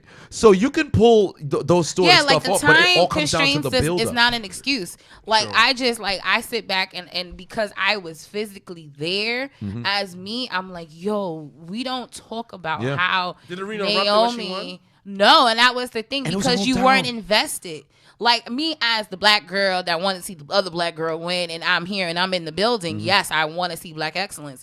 But as the arena, everybody was exhausted because I think it definitely was after a match. It was honestly probably a calm down match because literally it was them and they were rushing to get to Roman and Taker. So everybody was like ready. But I also want to give up another point though. This is the investment part. Yes. People weren't fully invested in her as a character. Yes, you can kind of say, oh, she had her fans. But they're not fully the glow thing didn't turn up at that WrestleMania. Exactly, it didn't turn up at that WrestleMania, and then we're at a point in time where we want that unapologetically black person, and she has been that recently. I think with the hair fro out here. Oh, when she came out, you kidding? Where's my lotion? I mean, it was just magnificent. Delicious. But one of the things, it should be Bianca Belair. Yes, because people are salivating at the thought of her being champion. Yep. People are going way too hard. I'm talking about when Charlotte Flair popped up. Oh my God. Why is Charlotte here? Yep. Why is Charlotte here? She is ruining everything. No. No, she turning it up. She turning it because turning it up. You're gonna thank her at the end of this. Charlotte's gonna be the one who she should beat. But it's turning that NXT title into something more prestigious. Into a title. I've been saying that for a while though. Like you gotta add like prestigious moments. Yes. You gotta add like defining moments. That's why we cared so much about the WWE Championship, because you know what it represents. The Women's Championship is not there yet. So when and especially in the case of Bianca Belair, why I believe it should be her and not Naomi. Naomi could be a 6-time champion. When Bianca finally wins, that's when we gonna say that's the black champion. But the thing is because of how unapologetic black she is, exactly. the journey behind it, and where she came from. Because Shorty got hoop earrings on. Yep. And takes them, that shit that blows my sometimes. She takes them off right before she starts her match. I be like, bitch, keep them on. Like, no, you will not. No. It's perfect when she takes it because that adds to the culture too. It adds to the culture. Like, your baby hair's a press. I'm waiting for her to come on NXT with a tub of Vaseline. No bullshit. I think that's the difference between her and Naomi. Because they're two different characters too. Let me finish. Is this episode gonna be called Black History? Yeah, pretty much. Pretty sure, yeah. That's the difference between her and like Naomi. And I said this before: is Naomi never really got comfortable with her character until recently. Yep. As far as the outer, as far as the lights and everything like that, yes. And she got it down packed. Yes. She got the the cheeks for days. That's bright married. future. She has married. amazing bright future behind her. That she is to a Samoan. He's black. He basically black. Oh, please. He looks like this guy. Oh, he does not look like him. Block my ass. There's a difference between Naomi and Bianca. Like Naomi had like a journey where she was basically a cheerleader for for the Funkadores. Funkadactyl, whatever. Like so happy like he's on Fox. That's crazy. Who'd have thought that big guy would Fox is actually changing for the better. Not the point. The point is this way: is Naomi, when she talks, you don't like, it's not believable to me. She don't got that tone in her voice until now. Bianca Belair, what I said, she got it. I feel like, she actually, this is her difference between Sasha and them three. I Sasha to this too. Sasha don't know who she is either, as far as mic work either, because she sounds very generic. Depends. I think depends with on who Sasha, it is. 2017 Sasha NXT. was the best version. No, not NXT. When she was feuding with Flair over the title and they were playing the Flair is her forth, steamboat. It was perfect. Right. Ooh, I just feel that. But yes. Bars. But here's the thing though. That's only that for brief. But Yeah, overall, but my issue with her was because some people could point towards the booking. I personally believe Sasha's the worst. She's terrible as a face. She has to be. Oh, heel. terrible. She has to be. Heel. Terrible. And when she's truly like what she was in the tail end of her NXT run, the best in the business. The best in the business. Because that's what basically was the build up to NXT Brooklyn 1 and I agree with her and Bayley, because everybody was with the fucking Bayley ball and all that bullshit. Right. And when Sasha Banks came out rolling in the fucking Escalade into the Barclays Center, which was you good. knew what time it was. What? She went to Izzy. And then utilize, because I think that's what we're missing in wrestling too, to where heels can be heels. One of the reasons why I love JBL. You have to have people who hate you for you, instead of the booking tells us we're supposed to dislike this person. And I understand Which is why is why Corbin is probably the best heel in the business right now. I understand that. I get that. Yeah. But I just feel when it comes to like the black representative of a black woman, Bianca Belair gets it for this generation. I don't want to completely agree with you on that one, but I want to completely disagree with you on that. Because you spoke about this numerous times. There's different types of black people. Like you're gonna have your hood. You're gonna have your hood dudes. I don't know how to do her. You're gonna have your hood dudes. You're gonna have your heavy metal black kid. You're gonna have your nerd black kid. You're gonna have your skateboarder black kid and stuff of that nature. So this is. I'm gonna go. I know we have to move on. Shout out to the white people for doing that. But this is why you need the right writers in the room to represent those, because just like white people, black people are multifaceted too. There's levels to the shit. We're not all the same. I get that. But the thing about it, we're not all the same. So Naomi represents a black chick from fucking Florida. In the burbs, semi-burbs. Like a general, like a general. You know what? Like the that white does people, make sense, like the though. white people like that makes me. sense. Cause I just think about it because Naomi comes from like that whole cheerleader culture. That's Florida culture, right? That's you're the female. You're the cheerleader or you're on track. So she's a total diva. No, but the thing about it, it's she's that in between Gabrielle Union on Bring It On to kind of like that Lauryn Hill type of chick. Super quiet, still pretty hot. Listen to the rock music. Got your glow sticks. That type of chick. You need that because you talk about representation. There's a girl that's just like you that's looking at you. Yeah. Representation matters. And you know what's funny about Sasha? We give her shit. She's horrible as a face. Horrible as a face. Terrible face. Top 5 worst face I've ever seen in my Terrible life. faces. Terrible. It's like terrible. when It's like like Orton, Seth Rollins. It's like Orton being Like Seth in a Rollins. face. Oh my God. Terrible. But the thing is, when she's herself, you know who she is? She's that biracial chick in class. Yep. That's mad pretty. You've been trying to talk to her for mad long. Jesus. She's such a bitch. Yep. No disrespect. Yeah. I don't mean to call her a bitch. I get that, but the problem, you know what? I don't think that's actually them. But the thing about it, I think it's pieces of them. It's though. pieces of them. But you are right. Hold on for a second. You are right. It comes out the right when Sasha's a heel. It comes out the right way. And then Naomi, now that she needs some time off. Yep. Which she took. She took some time off because she was burnt out. A lot of wrestlers, and this is something that I always like, wrestling, like being part of the business somewhat and seeing behind the scenes, these motherfuckers get burnt out. Yep. So mentally, she was gone. You're talking about how long she been wrestling? Maybe 10 years? Yeah, a long time. Yeah, true. Yeah, a hot minute. A straight 10-year run, no days off. Because even if you're not on TV, you have to be in the arena. Like you're required to be in the arena. Yeah. But not only that, you over here doing appearances. You over here making a wish. You doing this. You doing that. You get burnt. You get burnt out. You get burnt out. And we're loving Bianca. Bianca's green. Yep. Bianca is at Full Sail every week. Bianca lives down the block from Full Sail. So you know what? Of course, she's going to be at another pit because she's hungry. Yep, sure. And the thing is, she's come a long way. She definitely looked like she walked in from down her house. Yeah. NXT this week. Exactly. So it's a different mindset at that point because she's still paying her dues as she's going. Exactly. So she has to go harder. Yeah, it's still fun. And the thing is, a lot of times, like, we don't want to give a lot of people props. Like, and I think like you spoke about. Look where Naomi came from, son. Yeah, she came from something gonna funk like to. I said that. Yeah. Fucking look where she came from. She won the women's title at WrestleMania, Like, and people don't talk about that because shit. we as a community we just assume, oh well, she's arrived, so who's next, and just go. So you no longer care no more because I've seen you enough.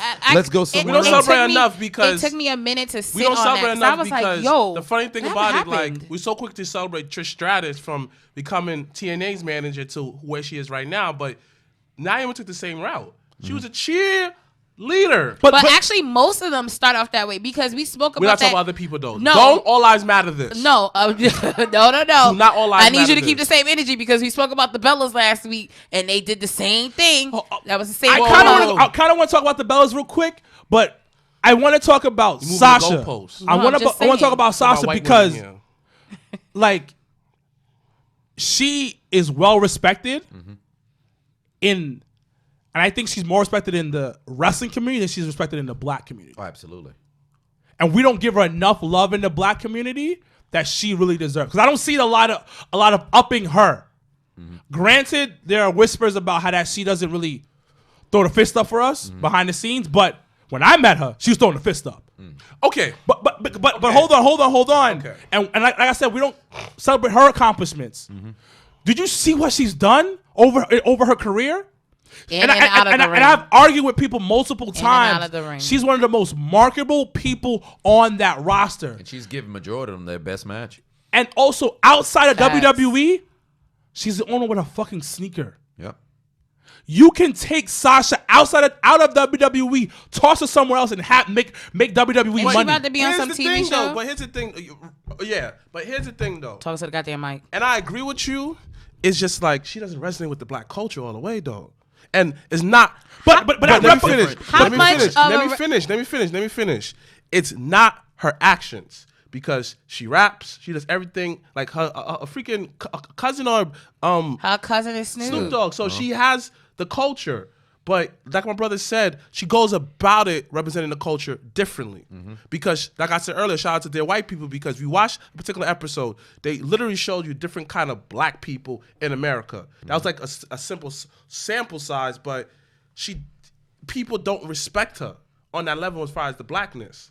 But you have to though. Hey, listen, I respect her. But the thing about it, that's one of the things that we That's struggle where, with. Yeah, that's But- where we suck as fans and suck as a community because we look at it. There's a certain kind, and there's one way to do it. I was And if just there's about not to the say one that. way to do it, Exactly. we'll never respect We never anything respect the girl. outside. We never- So That's I'll give just you a one great example. narrow-minded I'll give you people. a great example. Battle Club Pros champion his name is Anthony Bowens, The 5 tool. the 5-tool player.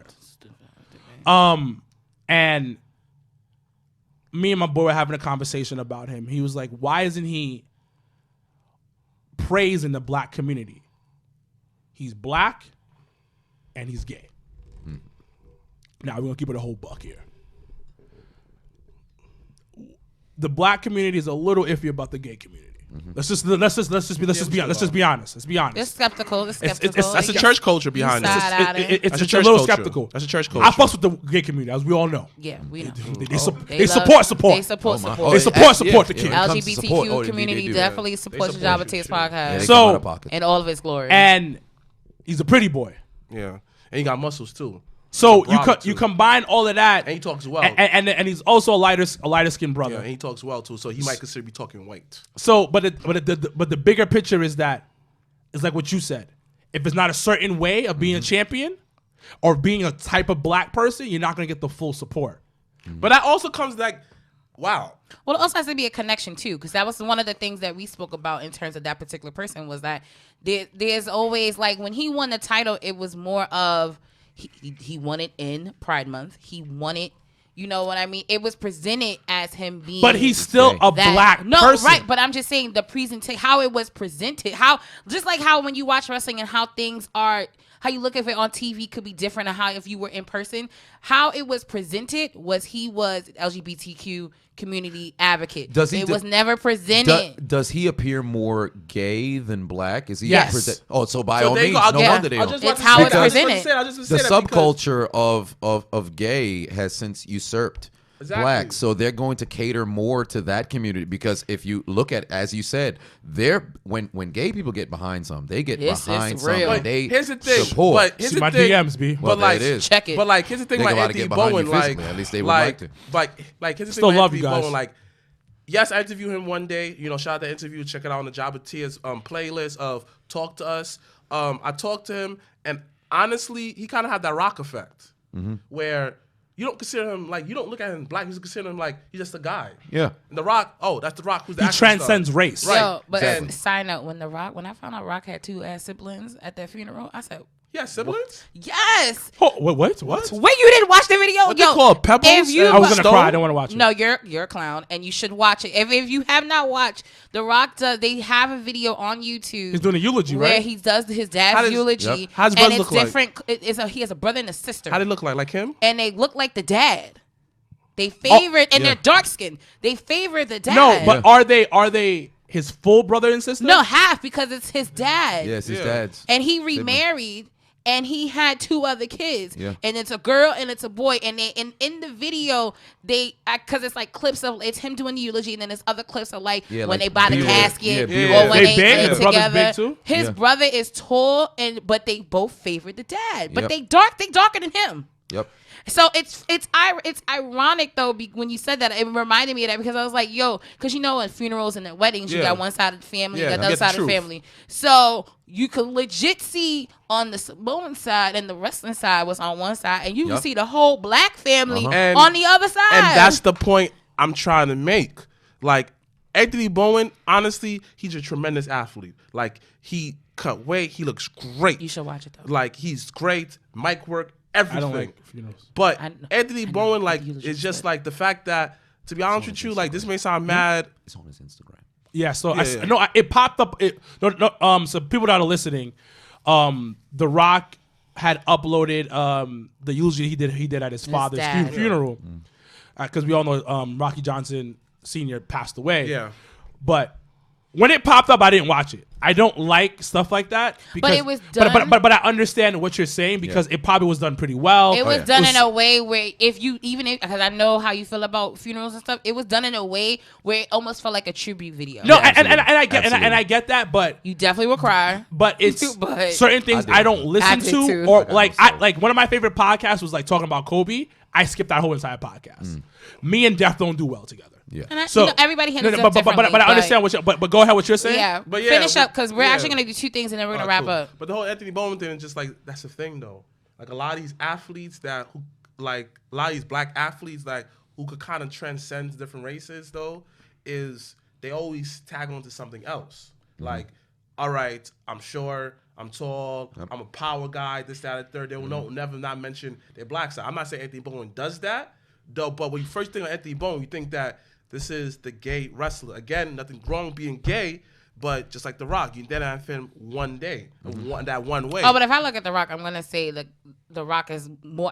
I personally feel like he's definitely more embraces Samoan side of his family. But Right. but there's a reason. his But there's a black. reason No, for that. and I Of understand course, that. Yeah, because he no, grew I up with a get Samoan it. side. His dad was always Yeah, no, busy. I understand We that. understand and honestly, that. it's not only like who you grew up with because he's very close to his mom, but not only that, but just how he was raised in the wrestling community from his grandfather to his Exactly. dad to his Exactly. uncles. Exactly. So that to me, I understand. So I sympathize for that. Just part. like So I get it. how that Rikishi said, like, if you watch why he did it for The Rock, he said because they don't look out for people like us. And then you look at it like, what the hell? I kept on listening. Samoans. So right there and then, and they stick together. right Like, there and then they stick I do it is for The Rock. right. Can you blame The Rock? Because for- it's culture. ran over 'Cause Austin. Here's the thing. The problem. He ran that over we have- Austin for Oh yeah, The Rock. craziness. Because with culture, we loyal. look at it like, okay, there is a culture, but were we embraced by that culture as well? Because who's to say the black wrestling culture in the 90s was that embracing The Rock when he was coming in, how he looked at where he was? I think No, when he the was, Samoan I culture think a did. part of it was when he was with the Nation. Yes. No, when he got with the Nation, it was perfect. And then Yeah, the brothers and breasted, when he turned his back and went up and became a part of the corporate ministry type shit, it was like Uncle Tom. this nigga here, like They probably call him Uncle Tom and You everything. had like Rock had, and that's the one thing that's kind of interesting about his career. He had those moments where honestly he probably touched every different type of fan base at he different was parts of his so career. good. And I have a small prediction. This has nothing to do with The Rock and anything. I just feel as if the next most electrifying man in the WWE is going to be Montez Ford. He's the next coming of The Rock. So that's why I believe they That's have a the great best. segue He's- into yeah, yeah. real quick this week in wrestling. Everyone's gonna get one thing this week that really touched you. Pause. In a way that you wanted to bring up because we're gonna talk about that and then we're gonna do the Super Showdown predictions and then we're gonna end the show. So one thing around the table, real quick, that caught you this week in wrestling. Oh, simple. Like the action figures for AEW, dogs. Like right there and then, it basically solidified them what they're trying to do in the business. So I have a question real quick. So are grown men buying them or are kids buying them? Both. Okay. Because these are collectible items. Yeah, there's a community Like for the that. literally the first batch, Huge community. The first batch are first edition. Best believe I'm getting me a Cody doll. Best believe I'm getting. Well, they're gonna be at the Toy Fair this weekend, coming up on February 22nd to the 26th in New York City at the Javits Center. The Toy Fair. They will have a booth. The toy company that is working with AEW will have a booth at the Javits Center. I'm not going. You can go. I said Cody gonna be there. Oh, Cody. I don't actually. They may have. I think 2 of them are supposed to be doing guest appearances at the Toy Fair. But you can look once again at AEW.com for more information and all that jazz and blase blase. Sir Wilkins, one thing this week. This was really fun though. Totally went off script, but it was great. Thank you. Cody. That typically happens. Fucking Cody. And I'm gonna tell you the reason why. Okay. Cody's the hottest babyface in the industry right now. And the way he ended that match with a moonsault off the top of the cage with a bloody face is how you end a match, bro. Like, the story was told. Remember we talked about match length? Yep. It wasn't too much long of a match. I think it was a solid maybe 10, 12 minutes. But it did its job. It did its job of what it needed to be done. And it showcased the good guy winning. Now the good guys is gonna go to the next level to finish off the big boss, which is MJF, the master, not in a slave sense. And the way it ended, where you saw MJ on the floor on like it by the Titantron, by like the entrance, and he's just like, what just happened here? I created a monster. Cody bodied. Yep.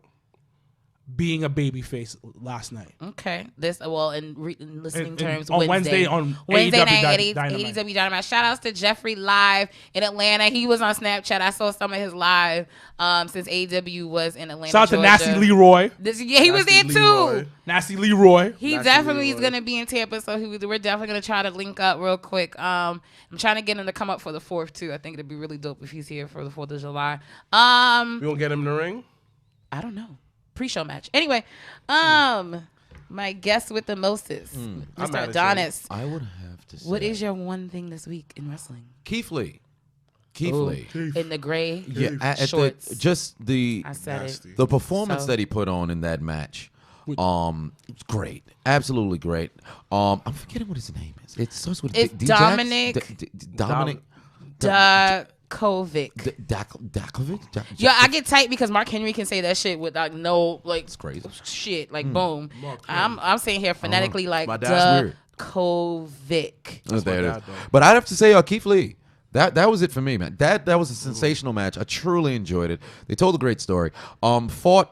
You know, he's one of those guys where when you look at his size, you don't expect the performance that he puts on, and moves like a cruiserweight. And for me, with Keith Lee, when I first saw him debut and everything, I never liked him. I never liked him. He was just so against the culture. boring I don't know what to do with you. to me. It was just weird, man. I considered trying, becoming white, but there was a lot. It was just weird for me. So I was like, and then when I saw Survivor Series, it what turned it for me.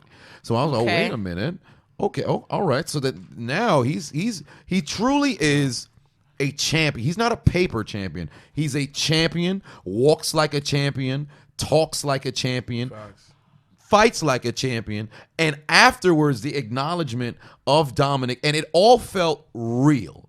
He's gotten to the point where it's no longer, oh yeah, it's a match point on work. It's believable. So for me, Keith Lee, all things Keith Lee. Beautiful. I'm here for. This week in wrestling, we spoke about Bianca, but Bianca coming in that ring and interrupting a whole ass match. Like, we're not talking about like just like, oh, excuse me. No, it's like, no, excuse me. Like, Ciampa did the same thing earlier. Shut all this shit down. No, but it was just the way, like, she came from right. The difference was Ciampa came from down the ramp. This bitch came from off camera. Razor like Ramon off style. camera, like where they do commentary, because the commentary like booth thing is on the other side. It's it's the opposite of TV side. Came from off camera into focus into the camera and spoke and dropped the mic and then walked back out. Didn't even walk up the ramp. Walked back the way she came in. Went to the crib. Like it's it's a different vibe. Like when you come down the ramp, it's more like generic. This happens. You know it's coming. This bitch came from out of left field. But the other one to piggyback off real quick is if you have not watched NXT TakeOver Portland, please make sure to do so. It is by far a jam pack, and I think it was such a well produced show. And shout outs to Tegan Knox and Dakota Kai for that street fight, because to me that was Murder She Wrote. Like I felt it. They've been telling us that they are like telling a tremendous story, and I think next week, just as the ironic that they're doing a steel cage match the week after AEW does one, but I think it's dope. Talk about that steel cage match. Just saying, but I think it's dope that they're continuing the story with them. But last but not least, we're gonna do real quick predictions for WWE Super Showdown in Saudi Arabia. Next Thursday, February the 27th, it's going to be on the WWE Network at 12 p.m. Eastern Standard Time. So if you are in the New York Eastern Standard Time, it's at noon. If you're in LA, Cali time, are you going to be in California at that time? Mm-hmm. What day? Next Thursday. No, not next Thursday. Okay. Well, if you're on the West Coast, it will be 3 hours, 9 a.m. in the morning. You can get a cup of coffee and watch the WWE Super Showdown. So real quick, we have the steel cage match, King Corbin, who once again I think is by far one of the best heels in the business right now, versus Roman Reigns. Who do you guys have real quick? Roman. Sir Wilkins. Roman Reigns or Baron Corbin? Roman. Okay. We have the gauntlet match for a random ass mountain trophy. You got AJ Styles, R-Truth, Rusev, Bobby Lashley, Eric Rowan, and the WWE United States Champion returning Andrade. Who do you guys have? AJ Styles. Yeah. AJ. Only because the OC won the little tag team world shit, so I think it'll only be dope. They're gonna play on the entire thing. Yep, and we're the best of the best. Yep. The SmackDown Women's Championship match. It will either be this week on SmackDown Live. You have a match with Carmella versus Naomi. The winner of that match actually will be facing Bayley at Super Showdown, which I think is gonna be super dope. That once again they have a female match on the card. So who do you guys think is going to face Bayley? Is it going to be Naomi or is it going to be Carmella? Are they going to be wrestling in giant condoms again? Probably yes. And how their policy are towards black women?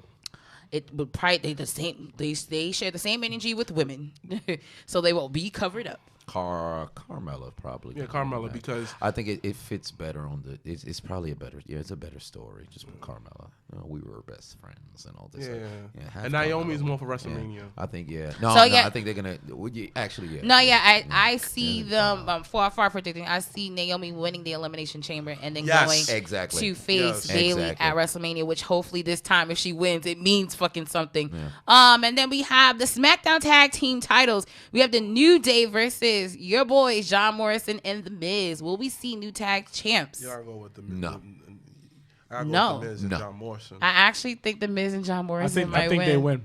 Yeah. I feel the thing. I have a feeling they might, but I think WWE might hit us with a curveball. They might just delay them winning, Facts. and then they end up winning either at Elimination Chamber or maybe Mania. no, not Mania. Probably not Mania. Probably Elimination Chamber. They defend at Mania because there's always one category that they do that with.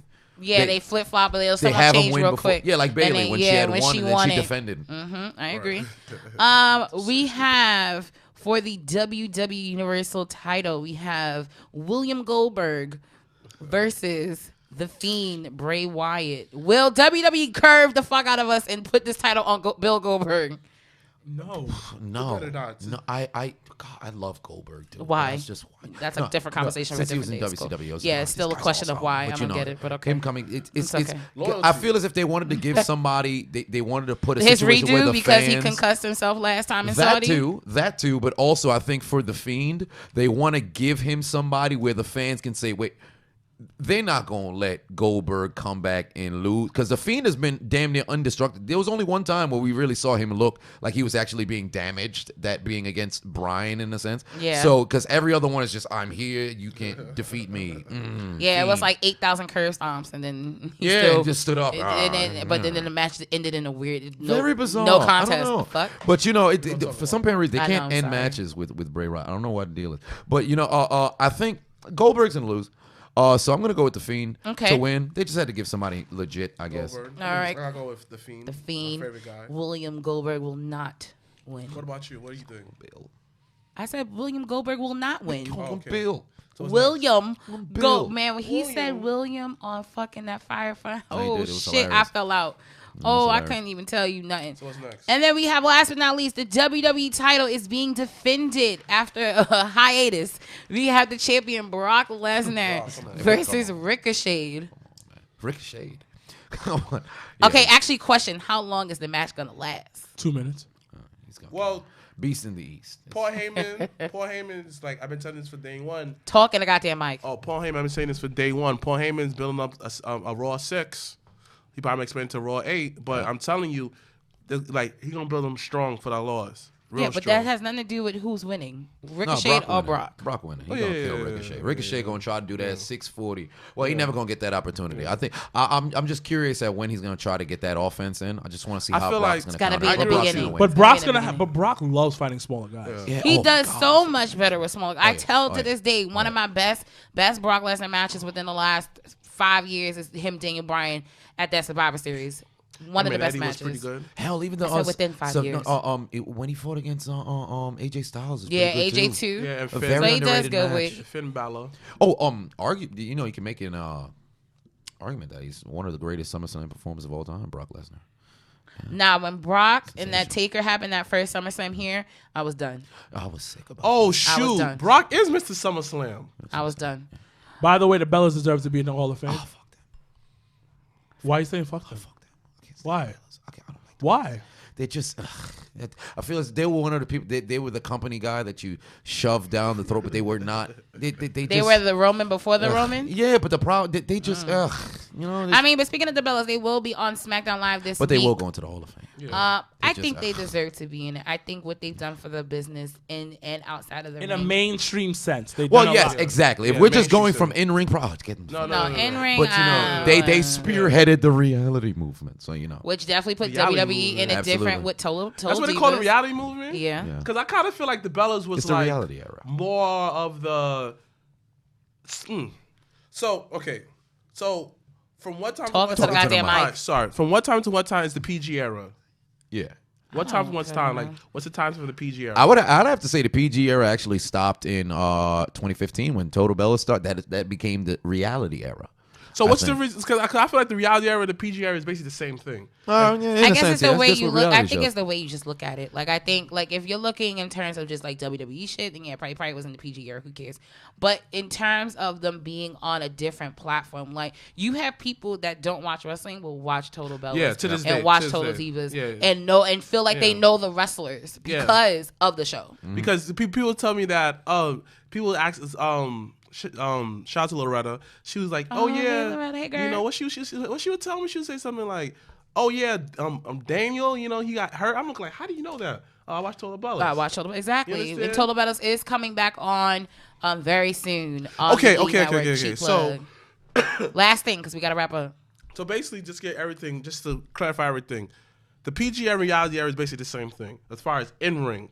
But the difference between them outside the ring is the reality era ushering. That's when they started going on YouTube. They started going more on like Reality era, they broke kayfabe. Yeah. Okay. That's basically what it is. Is when kayfabe became more dead. Well, it was on life support. Yeah. Completely dead. They pulled the plug. No, it was They on life pulled the support. plug because you got behind the scenes type of situation. So what is this era called? It's the same. It's the same. This show is still continuing. It's the Because same. we now know that they're in character. Because you have, and also too, you have the shows that are on the network, the original content kind of breaks kayfabe a little bit too. Because if you watch The Bump, like certain like interviews or things like that they talk about, it would be like me, like you and your man. You know what I mean? Like it'll be things that are outside of the ring that you still kind of in character, but you know when they had Montez and what's his face on The Bump, I told you I watched the episode, and they had Bianca Belair on the TV, and they was talking about their husband and wife. Like that's a little bit of breaking kayfabe right there, because you wouldn't know that unless you knew. I kind of call this era the Saudi era, meaning that they're taking a lot more risks. Saudi, XFL. They're taking Which a I risk love. of like actually like sending more stuff. I lost this on week, guys. The week 2 was not my solid Yeah, week. XFL was terrible. The No, quarter- I'm just saying, like, my team, Jabba I saw your commentary. Pretty Tears. good. Pretty good. Pretty- But like overall though, like I think this is the era of the Saudi era because the company dead taking risks. They I mean, that's the only way you listen. You Not fair, want to not make sorry. money, you I'm got to sorry. take risks. I'm sorry. This is the blood money era because the networks sounds gave them really dangerous. Listen, the networks, USA gave them a bag, Fox gave them a bag, like these other networks giving them back for certain contact. I just feel like that's dirty. Listen, that's the blood money. Diddy dirty money. All right. Yeah, exactly. This is the blood money era. You have to put a name to everything. Huh? Yeah, oh, he does. blood He money. labels everything. Oh, It's how he remembers shit. You're the label man. Yeah, All right, there you there go. it is. All right. Thanks to our amazing guest, Chiseled Adonis. Chiseled Adonis. Please make Shout out to sure Samoa Joe in the building. He's not Samoa Joe. Oh God. AKA Dominic. It's not Dominic either. Jesus Christ. He didn't go against the ladder and tell him, no, Eddie, no. Please, sir, tell everyone that's listening and that's watching how to find you. Yes. Please and thank you. Well, you can find me on Instagram, Facebook, Twitter, YouTube, Pornhub, all the different places, all social platforms. You can find me on Madison Avenue selling Bibles on Wednesdays. I strip on Tuesdays. A lot of different places you can go and find me. But everybody knows I'm the diligent, vigilant, meticulous, sagacious, conscientious, analytical, methodical individual, the Chiseled Adonis. And thank you so much for having me on here, man. Thank you for joining us. It's very fun. On our Wow, that was mad. interesting. Yeah, that really pause. Pause. As always, you can catch us next weekend. AW Evolution at Playwright, not at Legends, at Playwright. Next Saturday. Also, Evolve is in town next Saturday. You have a few indie shows here and there between now and the next time we record. Shout out to Outlaw tonight. They had a really good card, and because we record on Thursdays, we can never Yeah, go. I beat that, yeah. But as always, anything else before we go and we sign off and we say goodbye and we'll see you next week. Who's coming on next week? You'll see when they come on. Oh shit! Surprise. Yeah. There you go. As always, I'm Janelle from HR here with Sir Wilkins and Mrblacc. Hashtag Black Excellence. Hashtag we're out. What are you trying to? I'm talking to the people. What are you saying? Huh? What are you saying? I was spoiling the guest for next week. I was saying it's going to be me again. so when it comes on, they're going to be disappointed that it's not me. Or maybe overjoyed. Maybe they weren't a big fan. No, I think of they my were definitely a big gargantuan fan. nose. Gargantuan. Spell that fast. Oh, I can't do that. I can read the thesaurus and deliver the words, but if you ask me to tell you the words. T.I. vocabulary, and you're just showing off, guys. T.I. Oh, he only knows a couple of words. Ooh. I think we're going to end the show right now because I got to go home and sleep. Yeah, I think we all do. Hashtag Black Excellence once again. Hashtag we're out. I was over, got the hands in motion. If you go with rolling, no need to focus. Traveling states and over oceans. You gotta wait till your coast chosen. Trying to have lines outside the show like Harry Potter releases at Barnes and Noble.